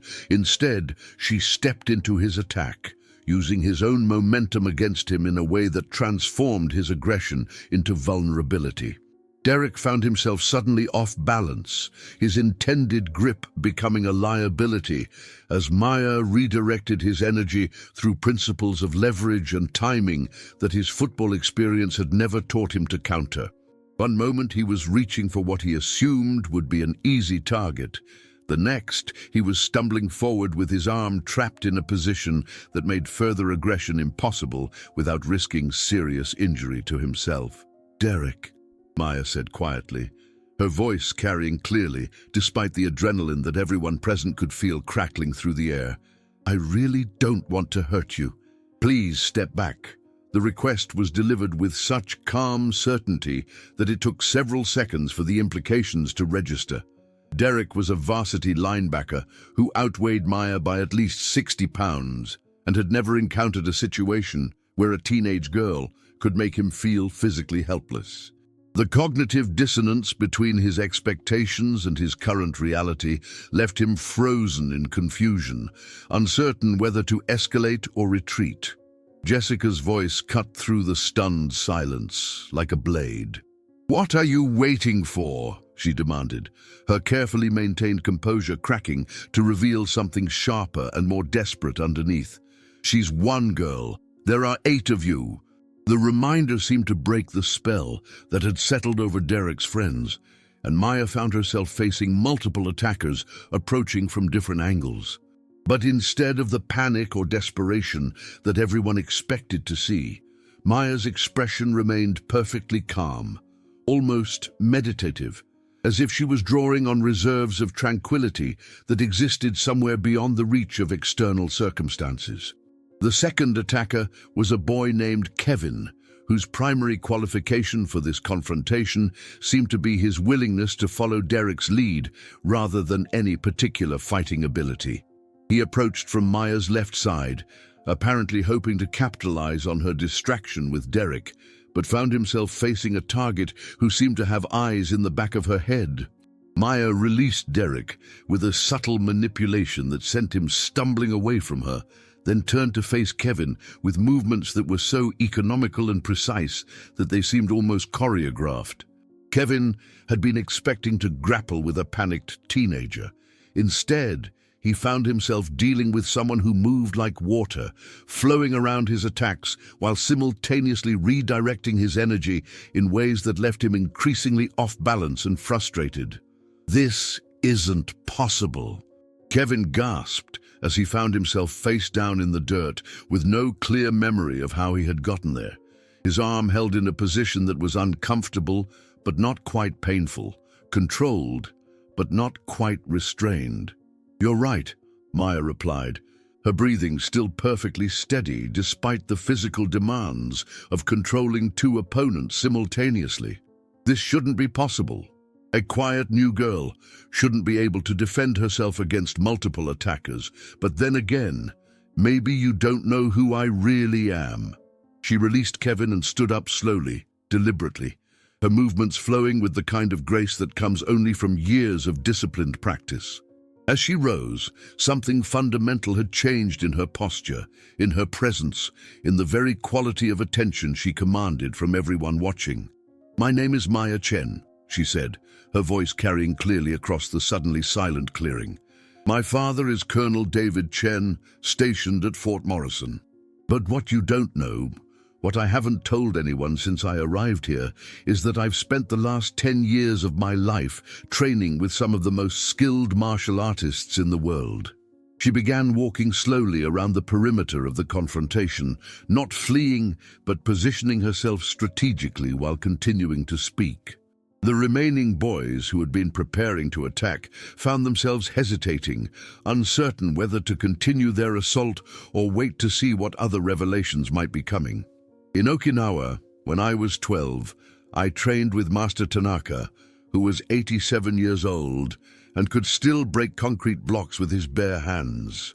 He taught me that karate wasn't about fighting, but about understanding the relationship between force and flow, between resistance and redirection. Maya paused, meeting Derek's eyes directly. He taught me that true strength comes from never needing to prove how strong you are. Derek was still on the ground, nursing what appeared to be a bruised ego more than any physical injury, but his expression had shifted from confusion to something approaching fear.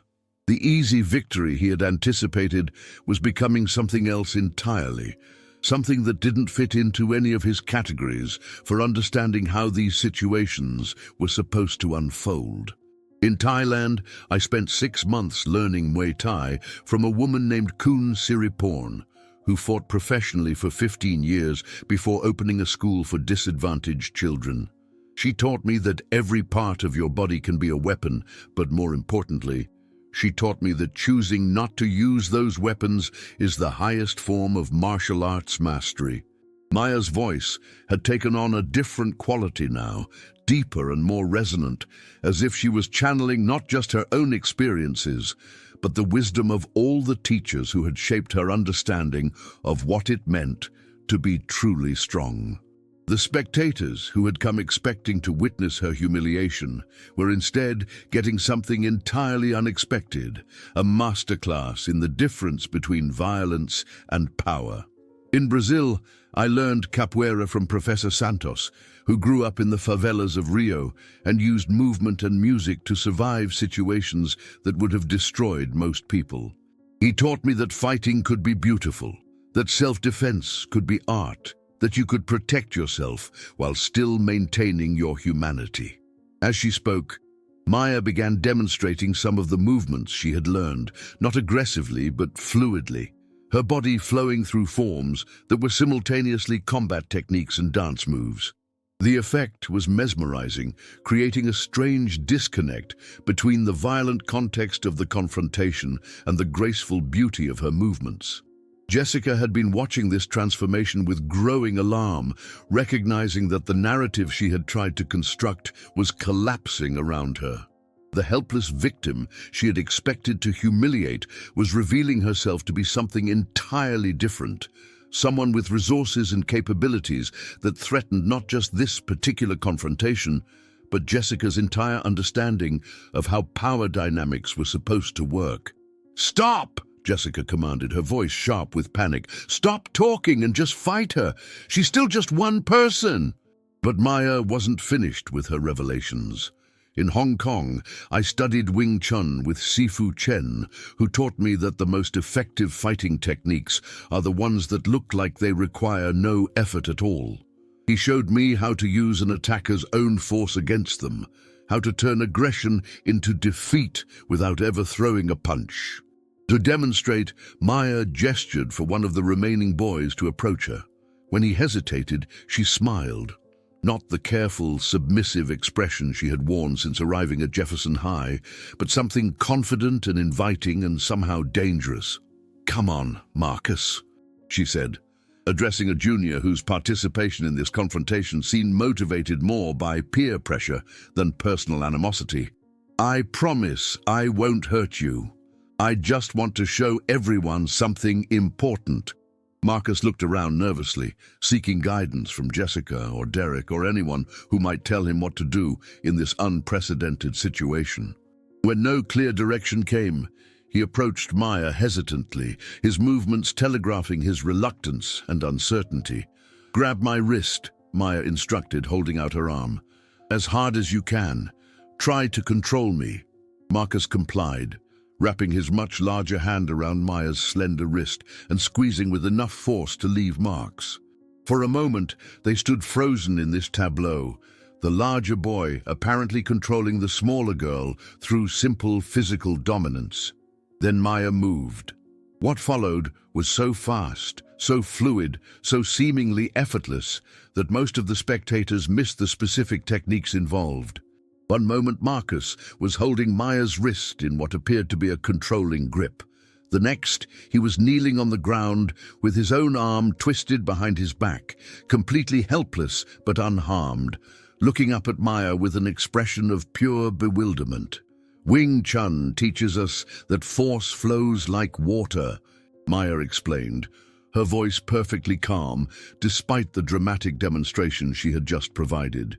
"When someone tries to dam the river, the water doesn't fight the dam directly. It finds another path, flows around the obstacle, and continues on its way.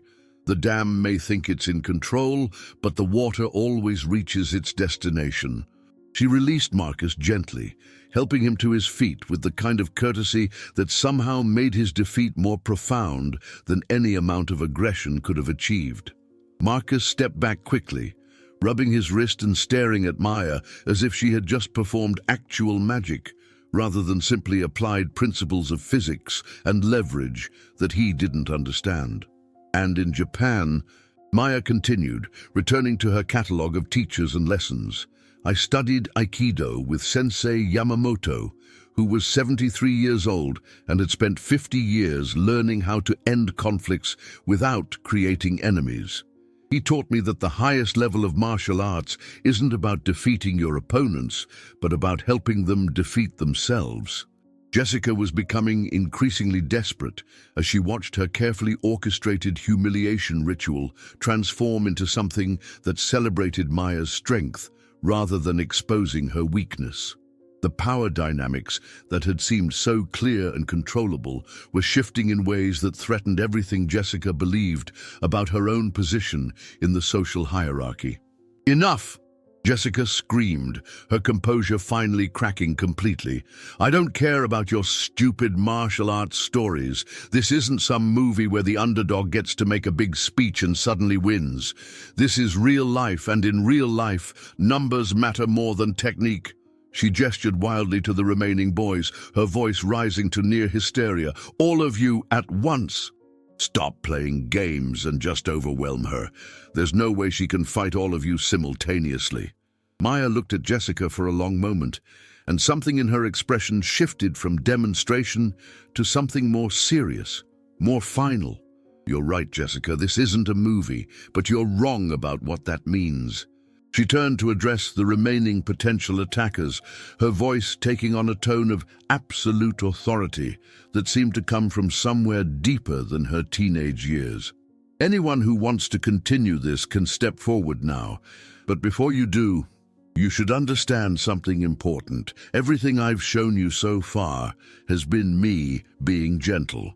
Everything you've seen has been me trying to make my point without causing any real harm."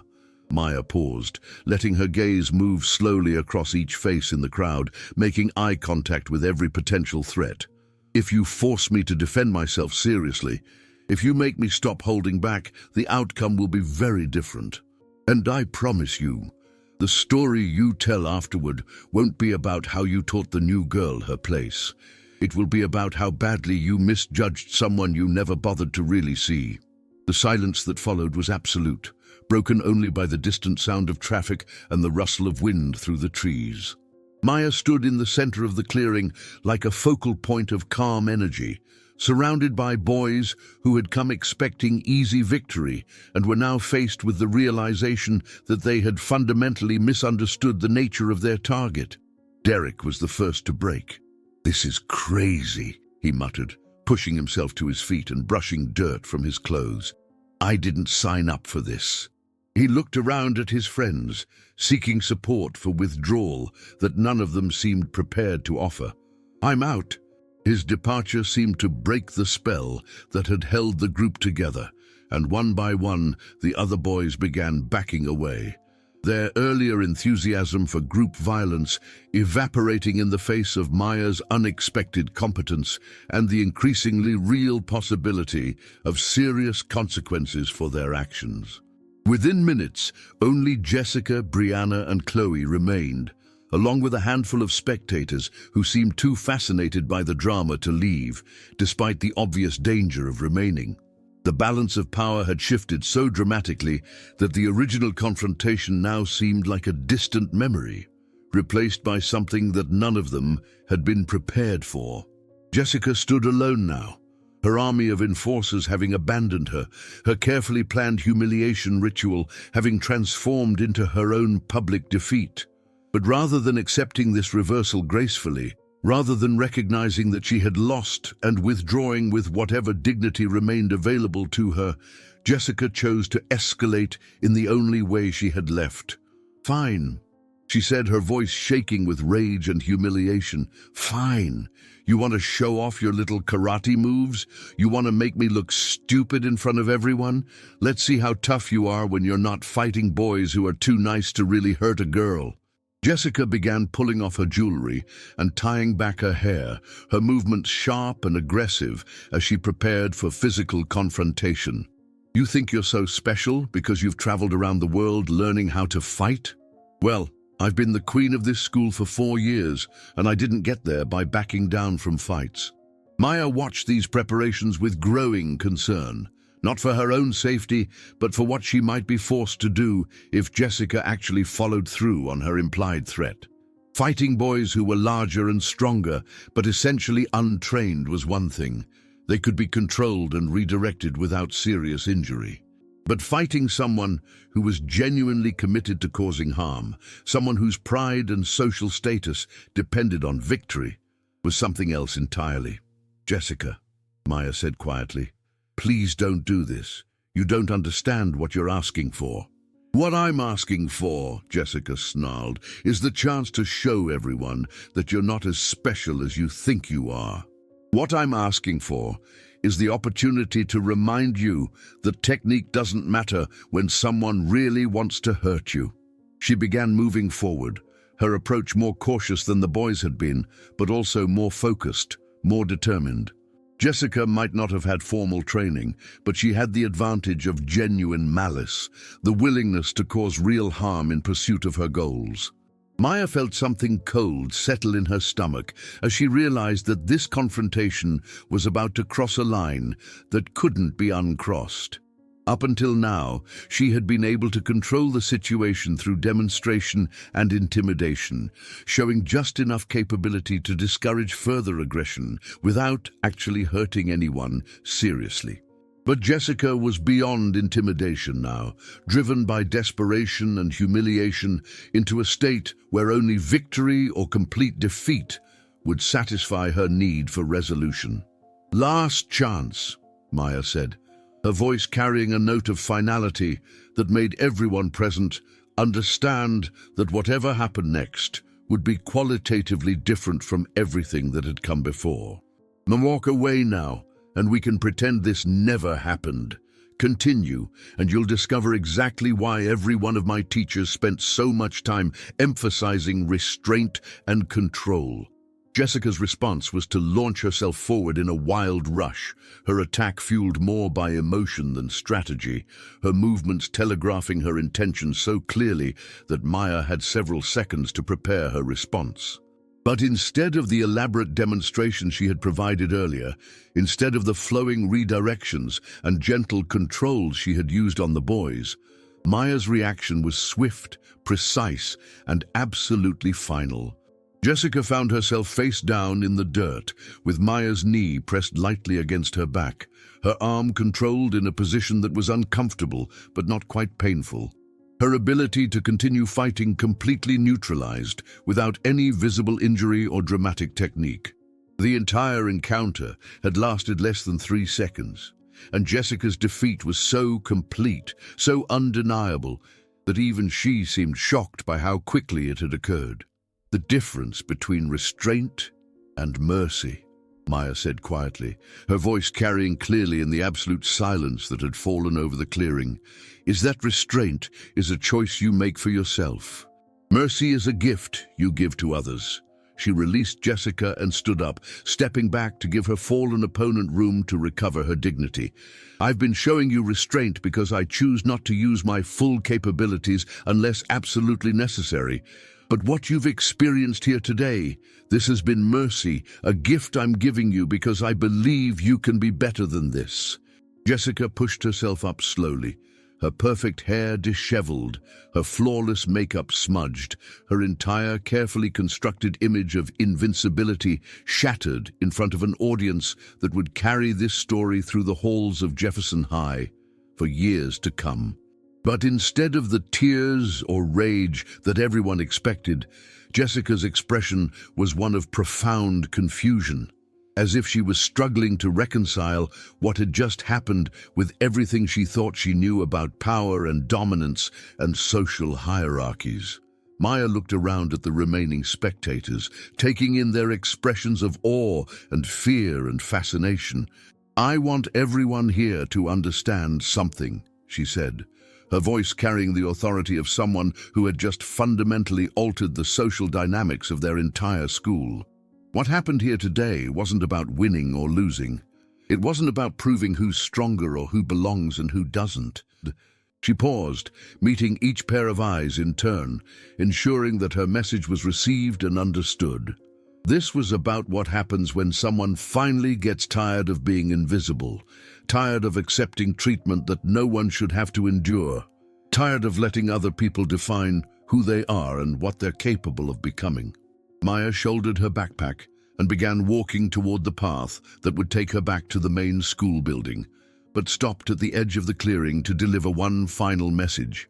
"I never wanted to be anyone's enemy," she said, her voice softer now, but still carrying clearly in the still air. "I just wanted to finish my senior year in peace, maybe make some real friends, maybe have some normal teenage experiences for once in my life. But if peace isn't possible, if normal isn't an option, then I want everyone to understand exactly who they're dealing with." She looked back at Jessica, who was still kneeling in the dirt, still processing the completeness of her defeat. "I am Maya Chen, daughter of Colonel David Chen and Patricia Chen, student of masters whose names you couldn't pronounce and whose teachings you couldn't understand. I have trained in disciplines older than this country, learned principles that have survived wars and revolutions and the rise and fall of empires." Maya's voice grew stronger with each word, carrying not just personal conviction, but the accumulated wisdom of generations of teachers who had shaped her understanding of what it meant to be truly powerful. "I am someone who chooses kindness over cruelty, but who will not accept abuse in the name of keeping peace. I am someone who prefers invisibility to drama, but who will not disappear to make others comfortable with their own smallness." She turned to face the entire group one last time, her expression combining compassion with absolute determination. "And I am someone who believes that people can change, that growth is always possible, that even the worst conflicts can lead to better understanding if both sides are willing to learn from what they've experienced." Maya began walking away again, then paused once more, this time looking directly at Jessica. "The choice is yours, Jessica. You can spend the rest of our time here trying to get revenge for what happened today, or you can use this experience to become someone you can actually be proud of being. Either way, I'll be ready." And with that, Maya Chen, no longer the quiet new girl, no longer invisible, no longer anyone's victim, walked away from the confrontation that had changed everything, leaving behind a group of students who suddenly understood that they had been living in a much smaller, much more limited world than they had ever imagined possible. The real question now was what they would choose to do with that knowledge, and whether Jefferson High School was ready for the transformation that was about to sweep through its halls like a force of nature that could no longer be contained or controlled. The morning after the confrontation behind the gymnasium dawned gray and overcast, as if the sky itself was reflecting the uncertainty that had settled over Jefferson High School like a heavy blanket. Maya woke before her alarm, her body's internal clock disrupted by the adrenaline that was still coursing through her system hours after the previous day's events. She lay in bed for several minutes, staring at the ceiling while processing the magnitude of what had changed, not just in her external circumstances, but in her understanding of who she was capable of being. For the first time in years, Maya didn't feel the familiar knot of anxiety in her stomach as she prepared for school. The careful armor of invisibility that she had worn for so long was gone, stripped away in those moments when she had chosen to reveal her true capabilities rather than continue hiding behind a mask of helplessness. The girl who looked back at her from the bathroom mirror was still Maya Chen, but she was also someone new, someone who no longer needed to apologize for taking up space in the world. The walk to school felt different too, charged with an energy that seemed to emanate from Maya herself and affect everything around her. Other students who normally wouldn't have given her a second glance now watched her with expressions that ranged from curiosity to respect to something approaching awe. Word of the previous day's events had spread through the community with the viral efficiency that only truly dramatic stories could achieve, growing and evolving with each retelling until Maya's actions had taken on almost mythical proportions.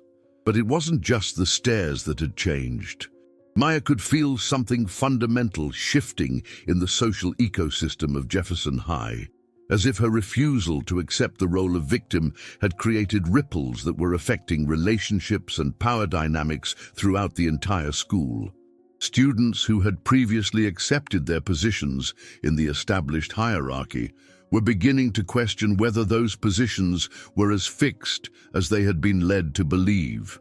Teachers who had overlooked subtle cruelties were suddenly paying attention to interactions they had previously ignored.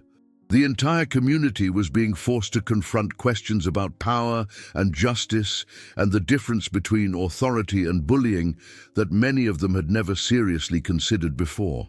Maya's first indication of how dramatically things had changed came during her morning stop at her locker when she found herself surrounded by a group of students she had never spoken to before. But instead of the hostile confrontation she might have expected, these were the faces of Jefferson High's invisible population, the quiet ones who had learned to navigate the social landscape by staying below the radar of more dominant personalities. "Maya," said a slight girl with dark hair and nervous eyes, someone Maya recognized from her chemistry class but had never had occasion to speak with. "I'm Sarah Martinez. I just wanted to say thank you for what you did yesterday." The words were delivered with such genuine emotion that Maya felt something tighten in her chest, a recognition of connection that she hadn't experienced since arriving at Jefferson High. Around Sarah, other students were nodding in agreement, their expressions reflecting a mixture of gratitude and something that looked almost like hope. "I've been dealing with Jessica and her friends since freshman year," continued a boy whose name Maya thought might be David, though she couldn't be certain. "They made my life miserable for 2 years before I figured out how to become invisible enough that they lost interest. But watching you yesterday, it made me remember what it felt like to believe that fighting back was possible." Maya looked around at the group of faces surrounding her, seeing reflected in their expressions her own years of careful invisibility, her own strategies for survival in hostile social environments. These were her people, she realized, the ones who had learned to make themselves small to avoid becoming targets, who had accepted isolation as the price of safety. "You don't need to thank me," Maya said quietly, her voice carrying clearly, despite the emotional weight of the moment. "What happened yesterday wasn't about anyone else. It was about me finally getting tired of being afraid." "But that's exactly why it matters," Sarah replied, her voice growing stronger with each word, "because if you can stop being afraid, maybe the rest of us can too. Maybe we don't have to accept being treated like we don't matter." The conversation was interrupted by the arrival of Jessica herself, moving through the hallway with her usual entourage, but somehow diminished, as if the previous day's defeat had drained some essential quality from her presence. Maya watched her approach with a mixture of wariness and something that might have been sympathy, recognizing in Jessica's carefully maintained composure the brittle quality of someone whose entire world had been fundamentally shaken. The hallway grew quiet as Jessica passed, but it was a different kind of silence than Maya had experienced before. Instead of the reverent hush that had always followed Jessica's movements, this felt more like the cautious attention people paid to unpredictable weather, uncertain whether storm or sunshine was coming next. Jessica stopped at her own locker, which was positioned strategically near the center of the sophomore hallway where her presence would be maximally visible, and began her morning routine with mechanical precision. But Maya could see the tension in her movements, the way her hands shook slightly as she worked her combination, the careful control she was exercising over her expression to avoid revealing the emotional turmoil that yesterday's events had created. "She looks different," David observed quietly, his voice barely audible over the background noise of students preparing for first period. "Smaller, somehow." Maya nodded, understanding exactly what he meant. Jessica's power had always been based on projection, on the confidence and certainty that made others believe in her authority, even when that authority wasn't officially granted by any institutional structure. Yesterday's defeat had damaged that projection in ways that might prove impossible to repair, leaving Jessica to navigate a social landscape where her position was no longer unquestioned. The first bell rang. and Maya gathered her books with the same methodical precision she had always used. But now the routine felt different, charged with purpose rather than mere survival. As she walked toward her chemistry class, she became aware of the subtle ways that other students were repositioning themselves in relation to her presence. The small adjustments in seating arrangements and conversation groupings that suggested her social status had undergone a dramatic transformation overnight. In chemistry class, Mr. Rodriguez was setting up a demonstration involving chemical reactions and catalyst agents, substances that could trigger dramatic changes without being consumed in the process. Maya found the metaphor uncomfortably apt as she took her usual seat in the back row, now acutely aware of how her own actions had served as a catalyst for changes that were still rippling through the school's social structure. Today, we're going to explore how small amounts of the right substance can create reactions that transform entire chemical systems, Mr. Rodriguez announced, apparently oblivious to the irony of his timing.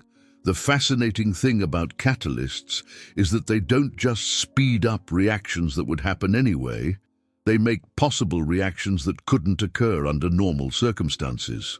Maya took careful notes about activation energy and reaction pathways, but found herself thinking about social chemistry, about the ways that individual actions could alter group dynamics, about the responsibility that came with discovering you had the power to change systems that others had accepted as immutable.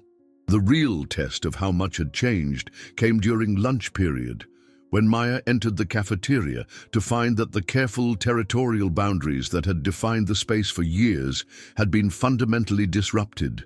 The athletes' tables were still near the windows, but their conversations seemed more subdued, less confident in their assumptions about social dominance. The academic achievers were still clustered in the center section, but some of them were looking around with expressions that suggested they were seeing their environment from new perspectives. And at Maya's usual table in the back corner, she found Sarah Martinez and David Chen and several other students from the morning's conversation, along with a few faces she didn't recognize, but who looked up at her approach with expressions of welcome and anticipation. "We thought," Sarah said as Maya sat down with her lunch, "that maybe it was time some of us stopped eating alone." The simple statement carried enormous weight, representing a fundamental shift from survival strategies based on invisibility to something that looked almost like community building. Maya felt something warm and unfamiliar settling in her chest as she looked around at the group of students who had chosen to align themselves with her new visibility rather than maintaining their previous isolation. But their nascent sense of community was interrupted by the arrival of an unexpected visitor. Brianna Martinez approached their table with obvious reluctance, her usual confidence replaced by something that looked almost like vulnerability. She stopped a few feet away, as if uncertain whether she would be welcome to come closer. "Maya," Brianna said, her voice lacking its usual edge of calculated cruelty, "could I talk to you, privately?" Maya looked around at her new companions, reading the wariness in their expressions, but also seeing something that might have been curiosity about what this conversation would reveal. She nodded and stood up, following Brianna to a more secluded area near the vending machines where they could talk without being overheard. "I wanted to apologize," Brianna said without preamble, the words coming out in a rush, as if she had been rehearsing them, but was afraid she might lose her nerve if she didn't speak quickly. "For yesterday, for this whole month, for everything, really." Maya studied Brianna's face, seeing genuine distress beneath the carefully applied makeup, recognizing the signs of someone whose entire understanding of herself had been challenged by recent events. "What's changed?" Maya asked gently. "Everything," Brianna replied, her voice cracking slightly with emotion. "Watching you yesterday, seeing how you handled yourself, it made me realize that I've been so afraid of being a target that I became someone who targets others instead, and I hate who that's made me." The admission seemed to cost Brianna considerable effort, as if she was confessing to crimes that she had previously justified as necessary survival strategies. Maya felt a complex mixture of emotions. Validation for her own experiences, sympathy for Brianna's obvious distress, and something that might have been hope for the possibility of genuine change. "I don't know how to be different," Brianna continued, tears beginning to gather in her eyes, despite her obvious efforts to maintain control. "I've been following Jessica's lead for so long that I don't remember who I was before I became one of her satellites. But watching you yesterday, seeing how you stood up for yourself without trying to destroy anyone else, it made me want to figure out who I could be if I wasn't so afraid all the time." Maya looked at Brianna for a long moment, seeing past the perfect exterior to something fragile and uncertain underneath. "Fear makes us do terrible things sometimes," she said quietly. "But recognizing that fear, admitting that it's been controlling your choices, that's the first step toward making different choices." "How do you do it?" Brianna asked, her voice barely above a whisper. "How do you stop being afraid?" Maya considered the question seriously, thinking about her own journey from terrified outsider to whatever she was becoming. "I don't think you ever stop being afraid completely," she said finally. "But you can learn to be afraid of different things. Instead of being afraid of not fitting in, you can become afraid of compromising who you really are. Instead of being afraid of being alone, you can become afraid of hurting others to avoid loneliness." The conversation was interrupted by a commotion from the main area of the cafeteria, voices raised in what sounded like confrontation rather than normal teenage conversation. Maya and Brianna turned to see Jessica standing near the athletes' tables, her posture rigid with tension, her voice carrying clearly across the suddenly quiet space. "I don't care what anyone thinks happened yesterday," Jessica was saying, her tone sharp with desperation and something that sounded almost like panic. "Nothing has changed. The social order here doesn't get rewritten because some new girl knows a few karate moves." Maya felt her stomach clench as she realized that Jessica wasn't accepting yesterday's defeat as final, that instead of using the experience as an opportunity for reflection and growth, she was choosing to double down on the power structures that had previously served her interests. Around the cafeteria, students were watching with the kind of fascination that preceded either spectacular entertainment or genuine tragedy. "Jessica!" Maya called out, her voice carrying clearly across the cafeteria as she walked back toward the main seating area. "What are you doing?" Jessica turned to face her, and Maya could see the wild desperation in her eyes, the look of someone whose entire identity was tied to maintaining a position that was no longer sustainable. "I'm reminding everyone that yesterday was a fluke," Jessica replied, her voice rising to ensure that every student in the cafeteria could hear her words. "I'm making it clear that one lucky encounter doesn't change the fundamental reality of how things work here." Maya felt something shift inside her chest, a recognition that this confrontation was different from yesterday's carefully orchestrated humiliation. This was Jessica in full defensive mode, backed into a corner and fighting for her social survival with the kind of desperation that could make people dangerous in unpredictable ways. "What do you want, Jessica?" Maya asked, her voice steady despite the adrenaline she could feel building in her system. "I want a rematch," Jessica announced, her words dropping into the silence like stones into still water. "I want the chance to prove that yesterday was a fluke, that you got lucky because I wasn't prepared for your little martial arts show." Around the cafeteria, Maya could hear the collective intake of breath that suggested everyone present understood the significance of what was being proposed. This wasn't just about personal conflict between two students. This was about the entire social structure of Jefferson High School, about whether change was possible or whether the old hierarchies would reassert themselves through force and intimidation. "And if I refuse?" Maya asked, though she suspected she already knew the answer. Jessica's smile was sharp and humorless. Then everyone will know that you're only brave when you have the element of surprise, that your confidence disappears when faced with a fair fight.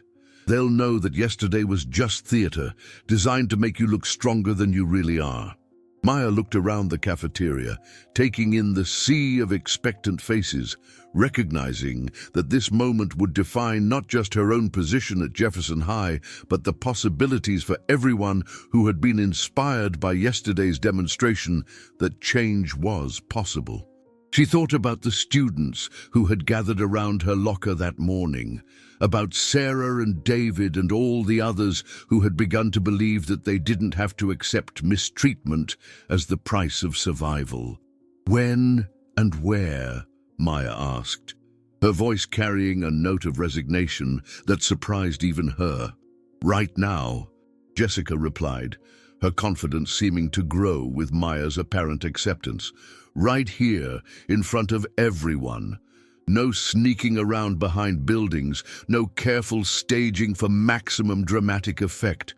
Just the two of us, settling this once and for all. Maya felt the weight of dozens of stares, the pressure of expectations and assumptions and hopes that had been invested in her transformation from victim to something more powerful.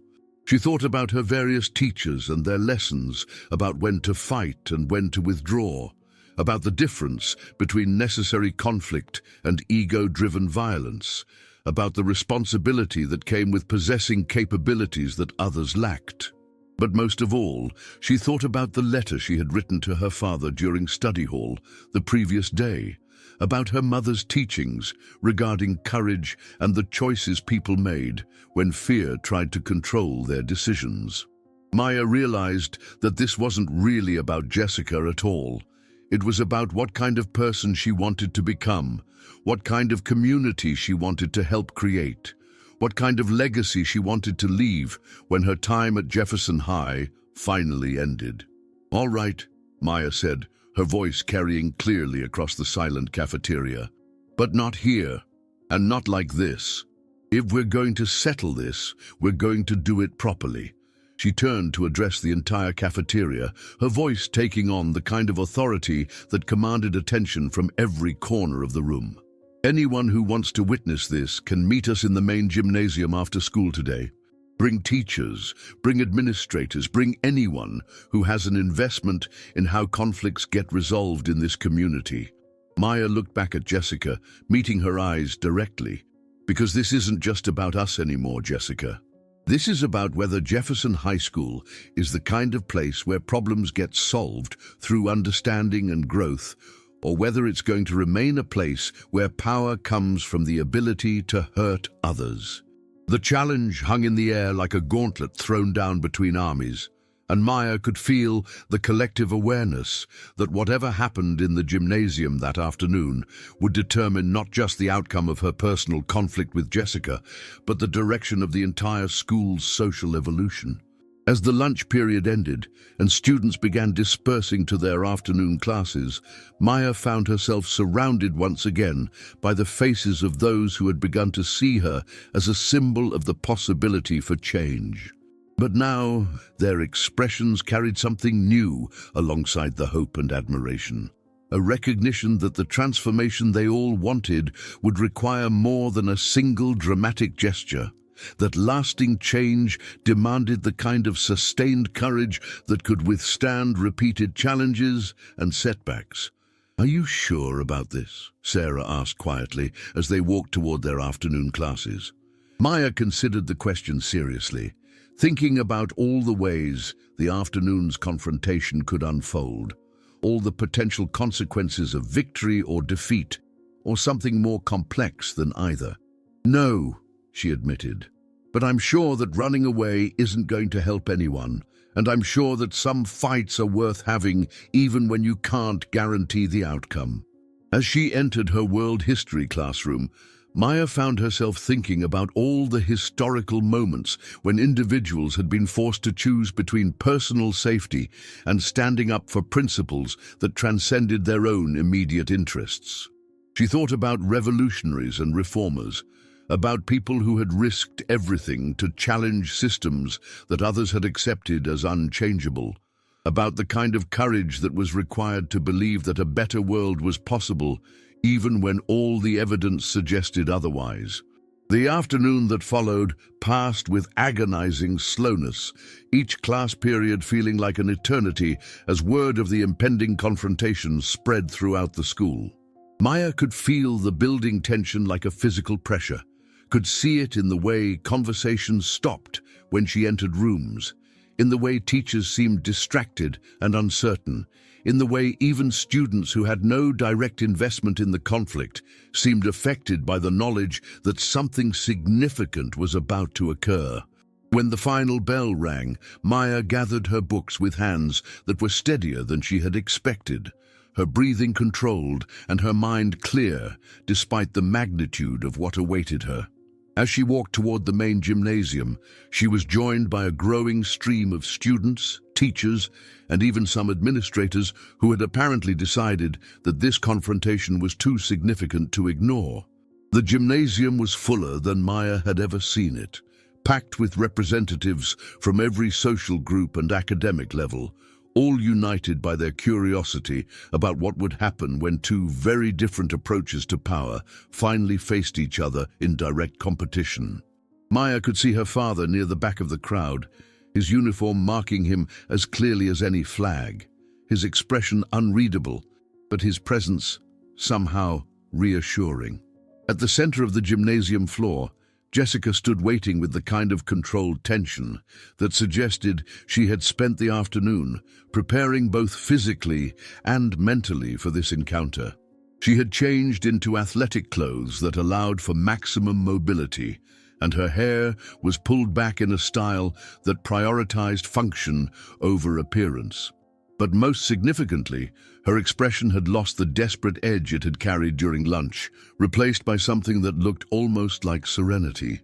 Maya approached slowly, deliberately, her own preparation having been more mental than physical, focused on centering herself and connecting with the principles her various teachers had instilled in her over the years. As she reached the center of the floor, she could feel the weight of hundreds of eyes watching her every movement, could sense the collective breath being held as the entire community waited to see what form this final confrontation would take. "Maya," Jessica said quietly, her voice carrying only to the small space between them, despite the absolute silence that had fallen over the gymnasium. "I need you to know that this isn't about hatred anymore. Yesterday, what you did, it broke something in me that needed to be broken, but it also showed me something about myself that I didn't know was there." Maya felt surprise ripple through her as she realized that Jessica's words carried genuine emotion rather than the calculated manipulation she had come to expect. "What did it show you?" she asked. "That I've been so afraid of being weak that I became something worse," Jessica replied, tears beginning to gather in her eyes despite her obvious efforts to maintain control. "That I've been so terrified of being a victim that I made other people into victims instead. That I've been living in such a small, frightened world that I couldn't even see how much damage I was causing." The admission seemed to cost Jessica enormous effort, as if she was confessing to crimes that she had only recently begun to understand as crimes at all. Around them, the gymnasium had grown so quiet that Maya could hear the hum of the fluorescent lights overhead, could feel the collective attention of everyone present, focused entirely on this moment of unexpected vulnerability. "So what happens now?" Maya asked gently. Jessica took a deep breath, as if gathering courage for what she was about to say.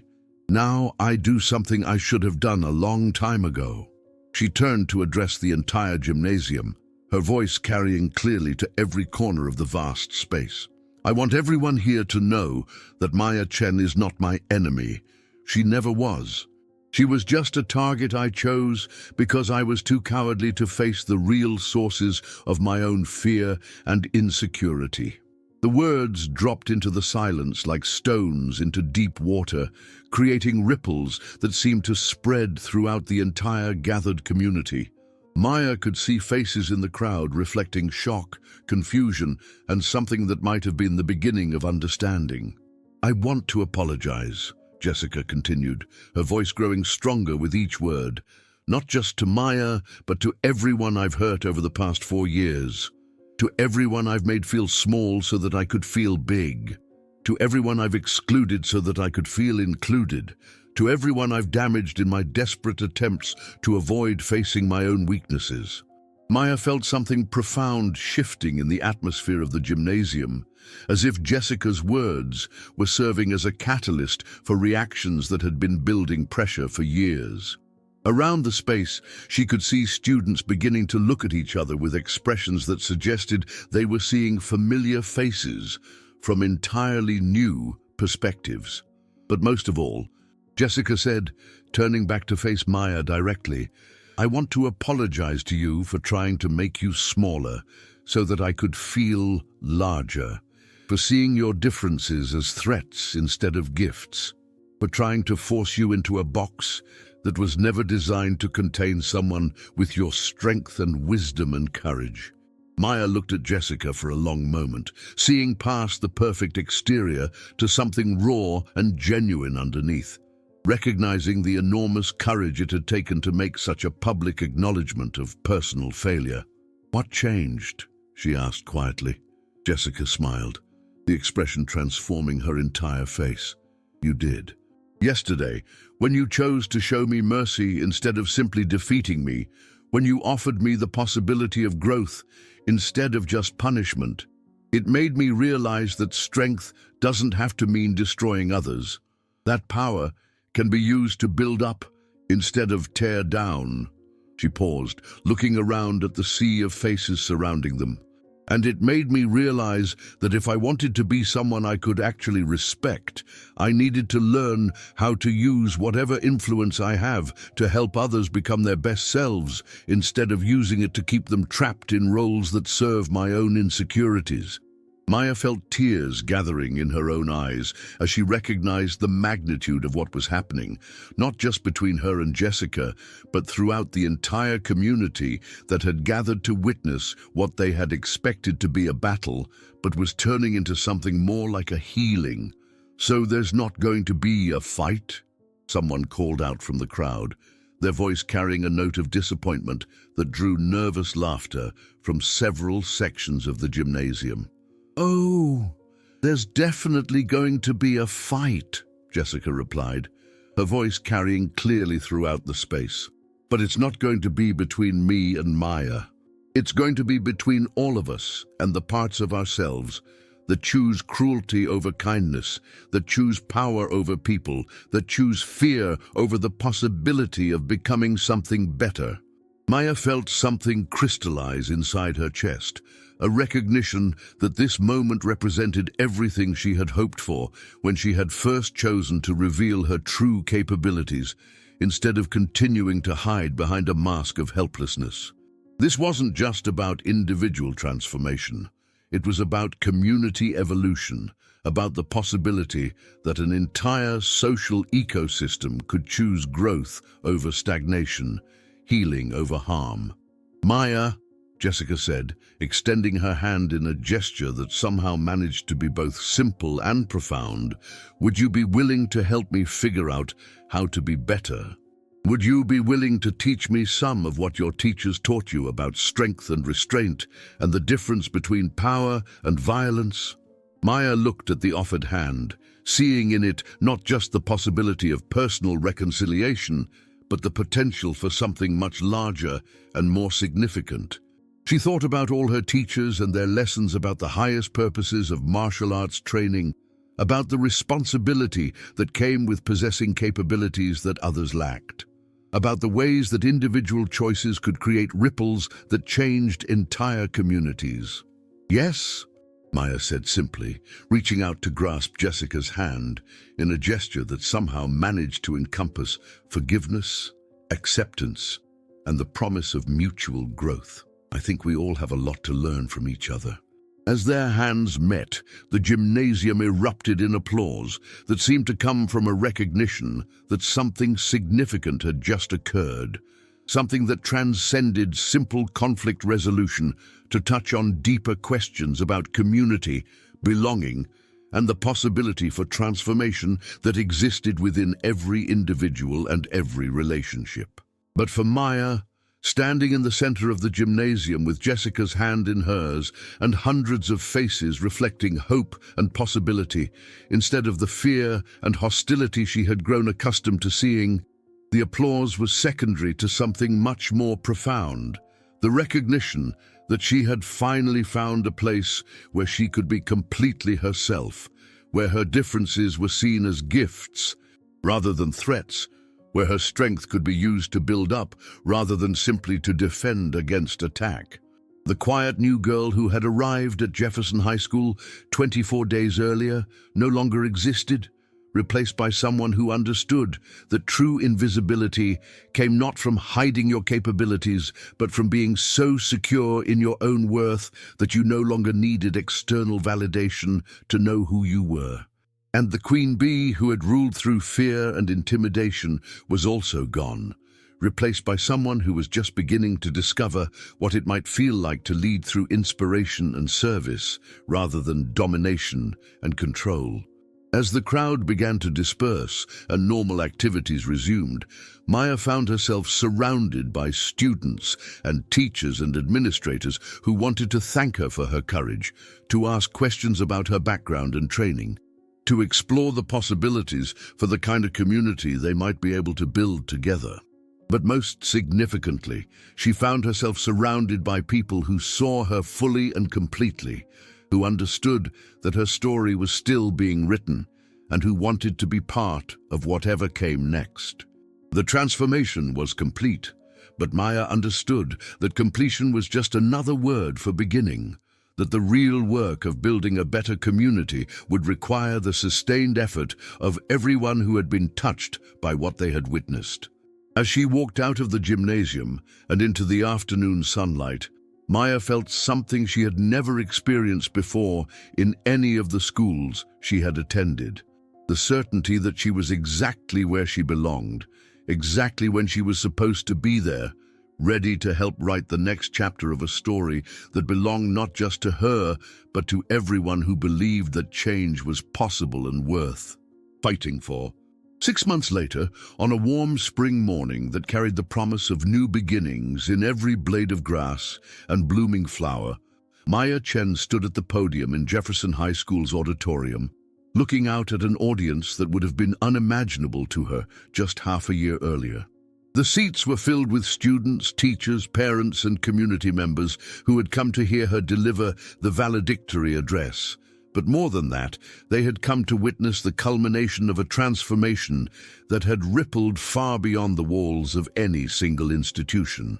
The girl who stood before them bore little resemblance to the quiet new student who had arrived in late autumn, desperately hoping to remain invisible until graduation could provide escape to some mythical future where belonging wouldn't require the abandonment of authenticity. This Maya moved with the confidence of someone who had learned to inhabit her own skin completely, who understood that true strength came not from hiding your capabilities, but from choosing carefully when and how to reveal them. Behind her on the stage sat Jessica Hartwell, now student body president, her campaign having focused on principles of inclusive leadership and restorative justice that would have been foreign concepts to the girl who had once ruled through fear and intimidation. Their friendship had become one of the most powerful symbols of the change that had swept through Jefferson High, proof that even the most entrenched patterns of behavior could be transformed when people were willing to do the difficult work of honest self-examination. When I arrived at Jefferson High School last September, Maya began, her voice carrying clearly to every corner of the packed auditorium. I thought I knew everything about survival. I had attended 12 different schools in 10 different countries, had learned to navigate cultural boundaries and language barriers and social hierarchies that seemed designed to exclude anyone who didn't fit neatly into predetermined categories. She paused, looking out at faces that reflected her own journey back to her, seeing in the audience students who had learned to stop apologizing for their differences, teachers who had discovered new ways to create inclusive learning environments, parents who had begun important conversations about belonging and acceptance with their children. I had mastered the art of invisibility, convinced myself that safety lay in never drawing attention, never standing out, never revealing too much about who I really was or what I was capable of becoming. I had learned to make myself small enough to slip through cracks, quiet enough to avoid notice, ordinary enough to escape the kind of targeting that I had experienced in other places during other chapters of my constantly shifting story. Maya's gaze found her father in the audience, Colonel David Chen, sitting in full dress uniform, his expression reflecting pride and something deeper, a recognition that his daughter had become someone who no longer needed his protection because she had learned to protect herself and others through means he was still learning to understand.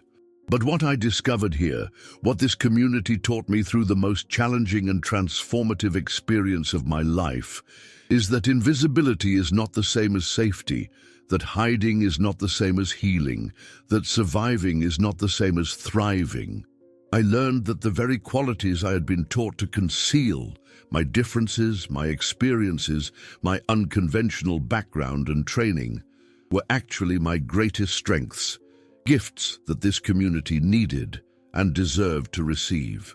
In the third row, Sarah Martinez sat next to David Kim and a dozen other students who had formed the core of what was now known as Jefferson High's Peer Mediation Program, an initiative that had grown from their informal lunch table conversations into a school-wide system for addressing conflicts through dialogue and understanding rather than punishment and exclusion. Their presence represented one of the most tangible outcomes of the cultural shift that had begun with Maya's refusal to accept the role of victim. I learned that courage is not the absence of fear, but the willingness to act in alignment with your values, even when fear is trying to make your decisions for you. I discovered that strength is not about the ability to dominate others, but about the wisdom to know when to use your power and when to choose restraint. I came to understand that leadership is not about commanding obedience, but about inspiring others to become the best versions of themselves. Maya's voice grew stronger with each word, carrying not just personal conviction, but the accumulated wisdom of everyone who had been part of the transformation she was describing. In the audience, she could see teachers who had restructured their classroom management approaches, administrators who had revised disciplinary policies, students who had learned to interrupt harassment instead of being passive bystanders. But perhaps the most important lesson I learned here is that change is not a solo performance. Transformation requires community, requires people who are willing to see past surface appearances, to recognize the potential that exists within every individual, requires the courage to believe that better outcomes are possible even when all previous evidence suggests otherwise. The auditorium had grown absolutely silent, hundreds of people listening with the kind of attention that suggested they understood they were witnessing something significant, something that would be remembered and retold for years to come. Maya could feel the weight of their collective focus, but instead of the paralyzing anxiety she might have experienced months earlier, she felt energized by their presence, strengthened by their willingness to be part of whatever message she was trying to convey. "Jessica Hartwell," Maya said, turning to acknowledge her former adversary turned closest ally, "taught me that people are not fixed entities, that the roles we play and the identities we construct can be changed when we have the courage to admit that our current approach isn't serving our highest purposes. She showed me that apology is not weakness but strength, that acknowledging harm is the first step toward healing, that the most powerful transformations often begin with the simple words, 'I was wrong.'" Jessica's eyes glistened with tears, as she nodded acknowledgement of Maya's words, her expression reflecting the profound gratitude of someone who had been offered redemption when she deserved judgment, who had been invited into growth when she might have expected permanent exile from the community she had spent years damaging. The teachers at Jefferson High School taught me that education is not just about transferring information from one generation to the next, but about creating environments where every student can discover their own unique gifts and learn to use those gifts in service of something larger than their individual ambitions. They showed me that true authority comes not from the power to punish, but from the ability to inspire, to encourage, to help others see possibilities they couldn't recognize on their own.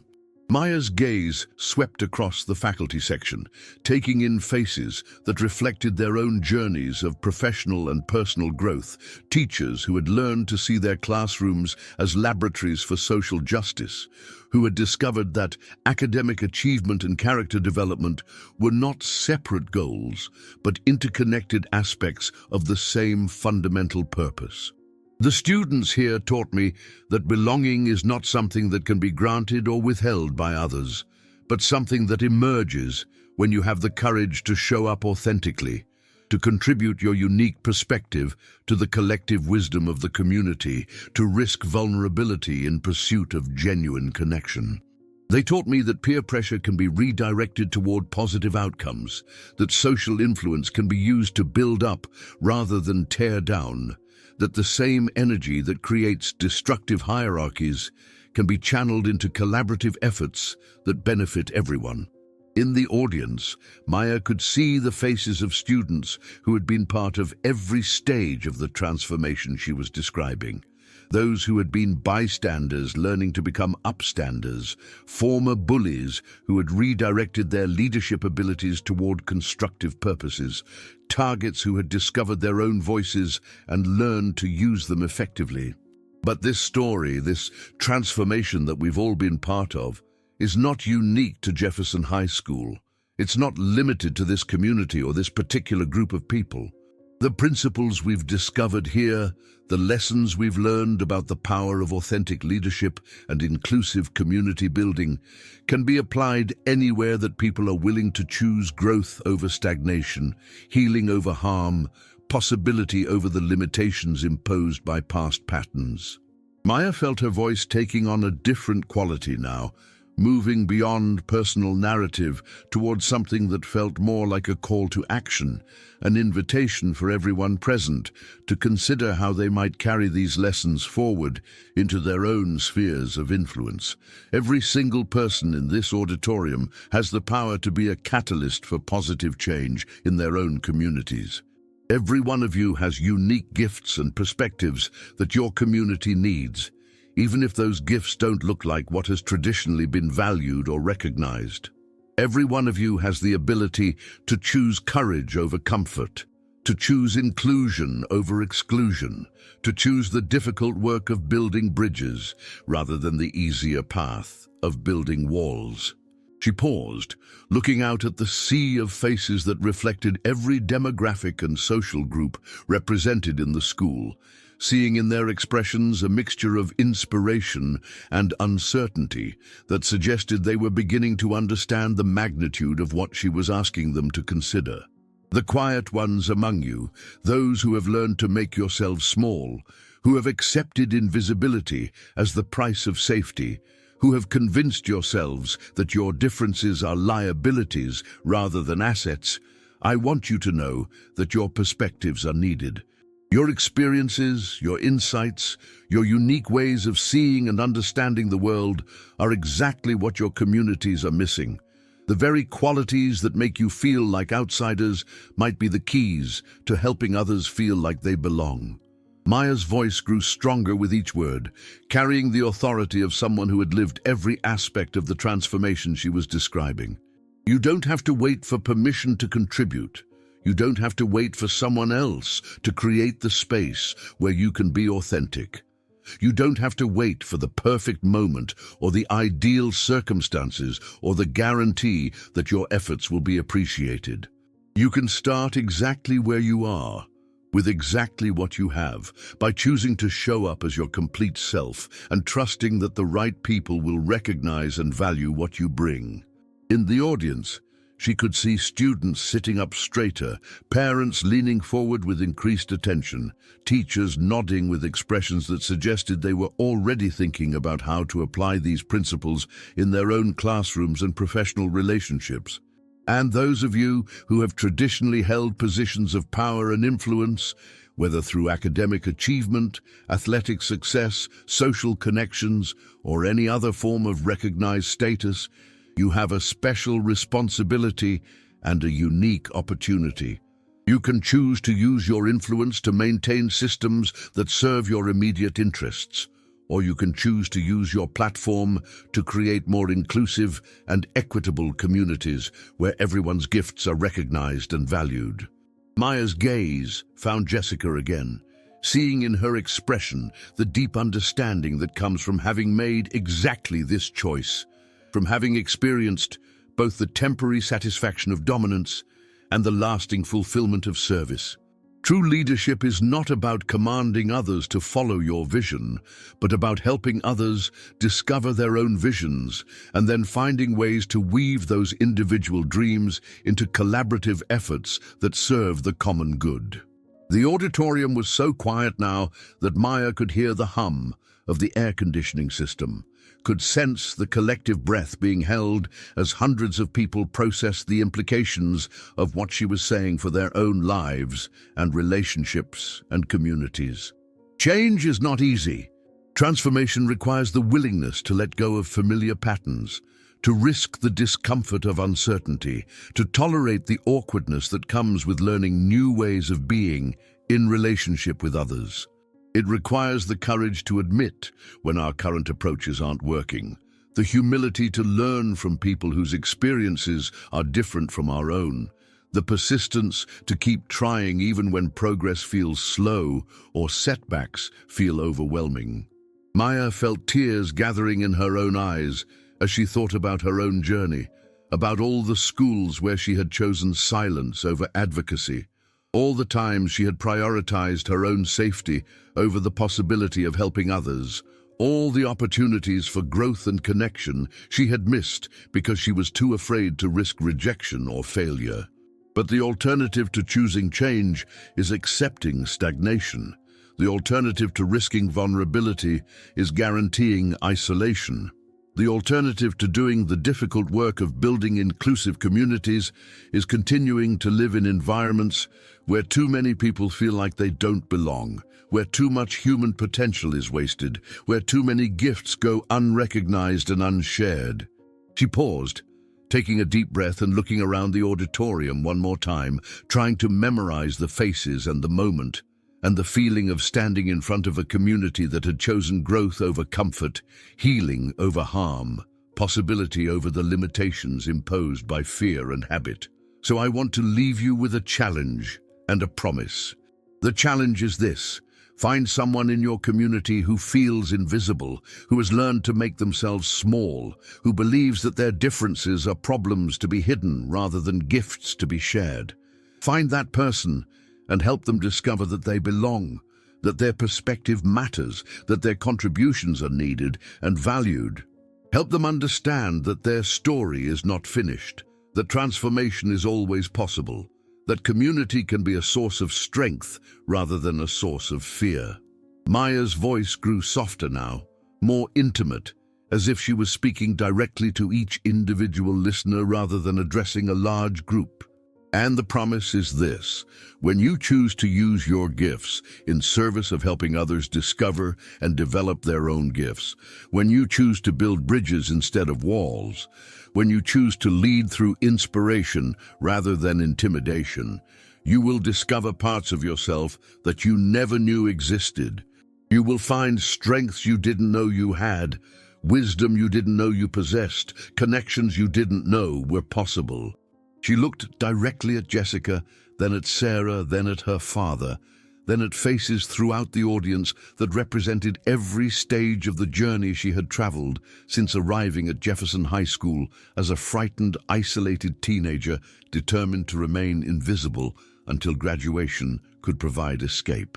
You will discover that the very act of helping others find their voices will strengthen your own voice, that the work of creating space for others to belong will help you understand where and how you belong, that the effort to see and value others completely will help you see and value yourself more clearly than ever before. Maya felt her voice beginning to crack with emotion as she approached the conclusion of her address, overwhelmed by the magnitude of what had been accomplished and the possibilities that stretched ahead for everyone who had been part of this transformation. The quiet new girl who arrived here 6 months ago no longer exists, but she wasn't destroyed or abandoned. She was transformed, integrated into someone who understands that true strength comes not from hiding your capabilities, but from choosing carefully how to use them. Someone who knows that belonging doesn't require the abandonment of authenticity, but rather the courage to show up completely and trust that the right community will recognize and value what you bring. She paused, feeling the weight of the moment, the significance of what she was about to say, the responsibility that came with having the attention and trust of so many people who had invested their hope in the possibility that change was real and sustainable. But this transformation was not a solo performance. It was a community effort, made possible by people who chose to see potential instead of problems, who chose to respond to difference with curiosity rather than fear, who chose to believe that better outcomes were possible even when the evidence suggested otherwise. And that means that every single person here has the power to be part of similar transformations in whatever communities you enter next. Maya stepped back from the podium, her formal remarks complete, but she wasn't finished yet. Instead of returning to her seat, she moved to the center of the stage, her voice carrying clearly throughout the auditorium without amplification. Before I close, I want to ask you all to do something.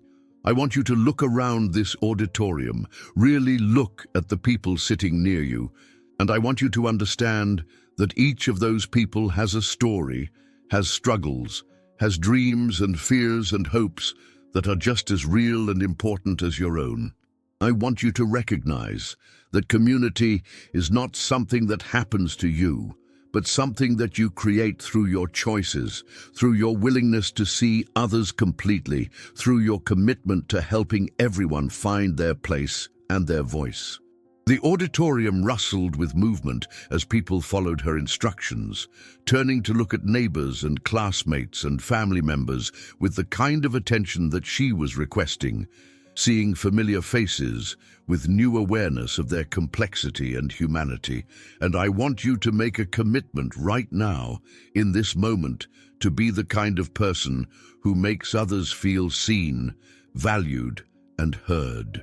To be someone who looks for the gifts in others rather than focusing on their deficits. To be someone who uses whatever influence you have to create more inclusive and equitable communities where everyone's contributions are recognized and celebrated. Maya felt something profound settling in her chest as she looked out at hundreds of faces that reflected various stages of understanding and commitment, recognizing that she was witnessing the birth of something that would extend far beyond this single moment or this particular community. Because the truth is, we all have more power than we realize to shape the communities we're part of. We all have more influence than we understand to help others discover their own strength and value. We all have more opportunities than we recognize to choose kindness over cruelty, inclusion over exclusion, growth over stagnation.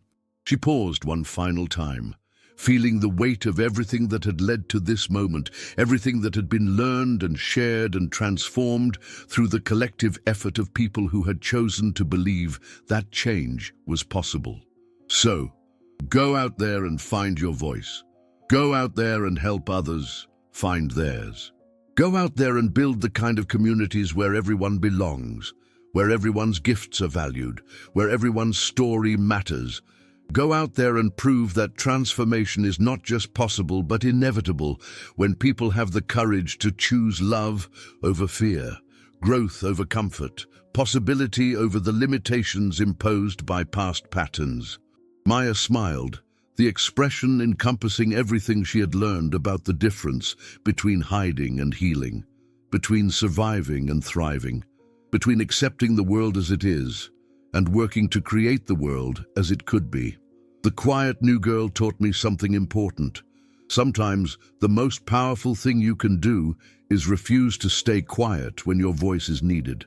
Sometimes the most revolutionary act is simply showing up as your complete, authentic self and trusting that the right people will recognize and value what you bring. She looked out at the audience one final time, seeing in their faces the reflection of her own journey from invisibility to authentic presence, from isolation to community, from fear to courage. Your story is not finished. Your transformation is always possible. Your community is waiting for the gifts that only you can bring. The question is not whether you have something valuable to contribute, but whether you'll have the courage to share it.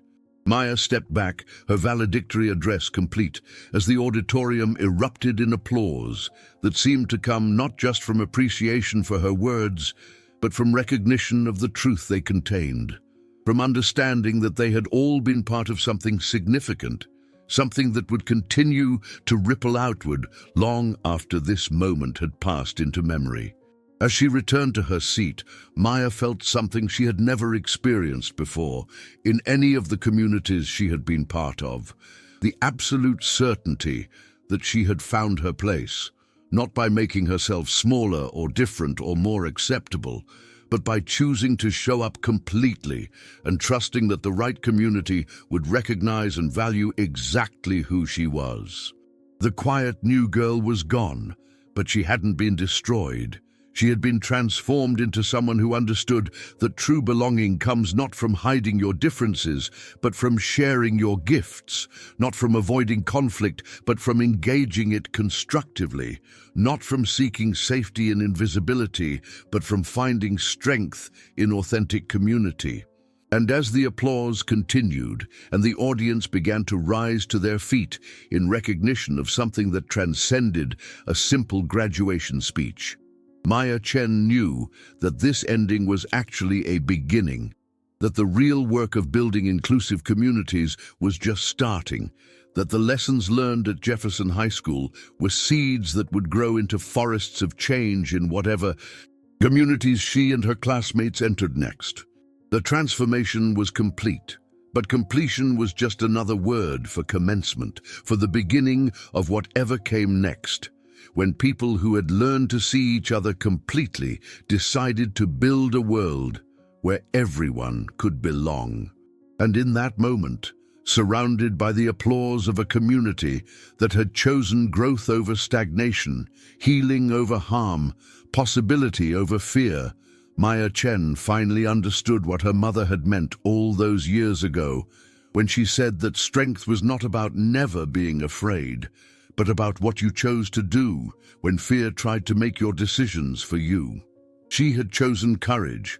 They all had. And the world would never be quite the same because of it.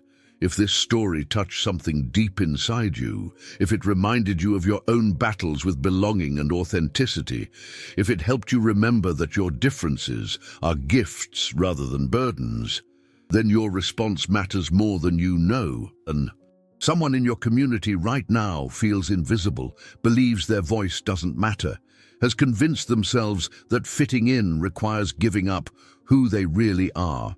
Someone needs to hear that transformation is possible, that community can be a source of strength rather than fear, that their story is still being written. Share this story, share your own story. Be the voice that reminds others they belong exactly as they are. Be the person who sees gifts where others see problems. Be the catalyst for the change your community has been waiting for. Because Maya's story is everyone's story, and your story is just beginning.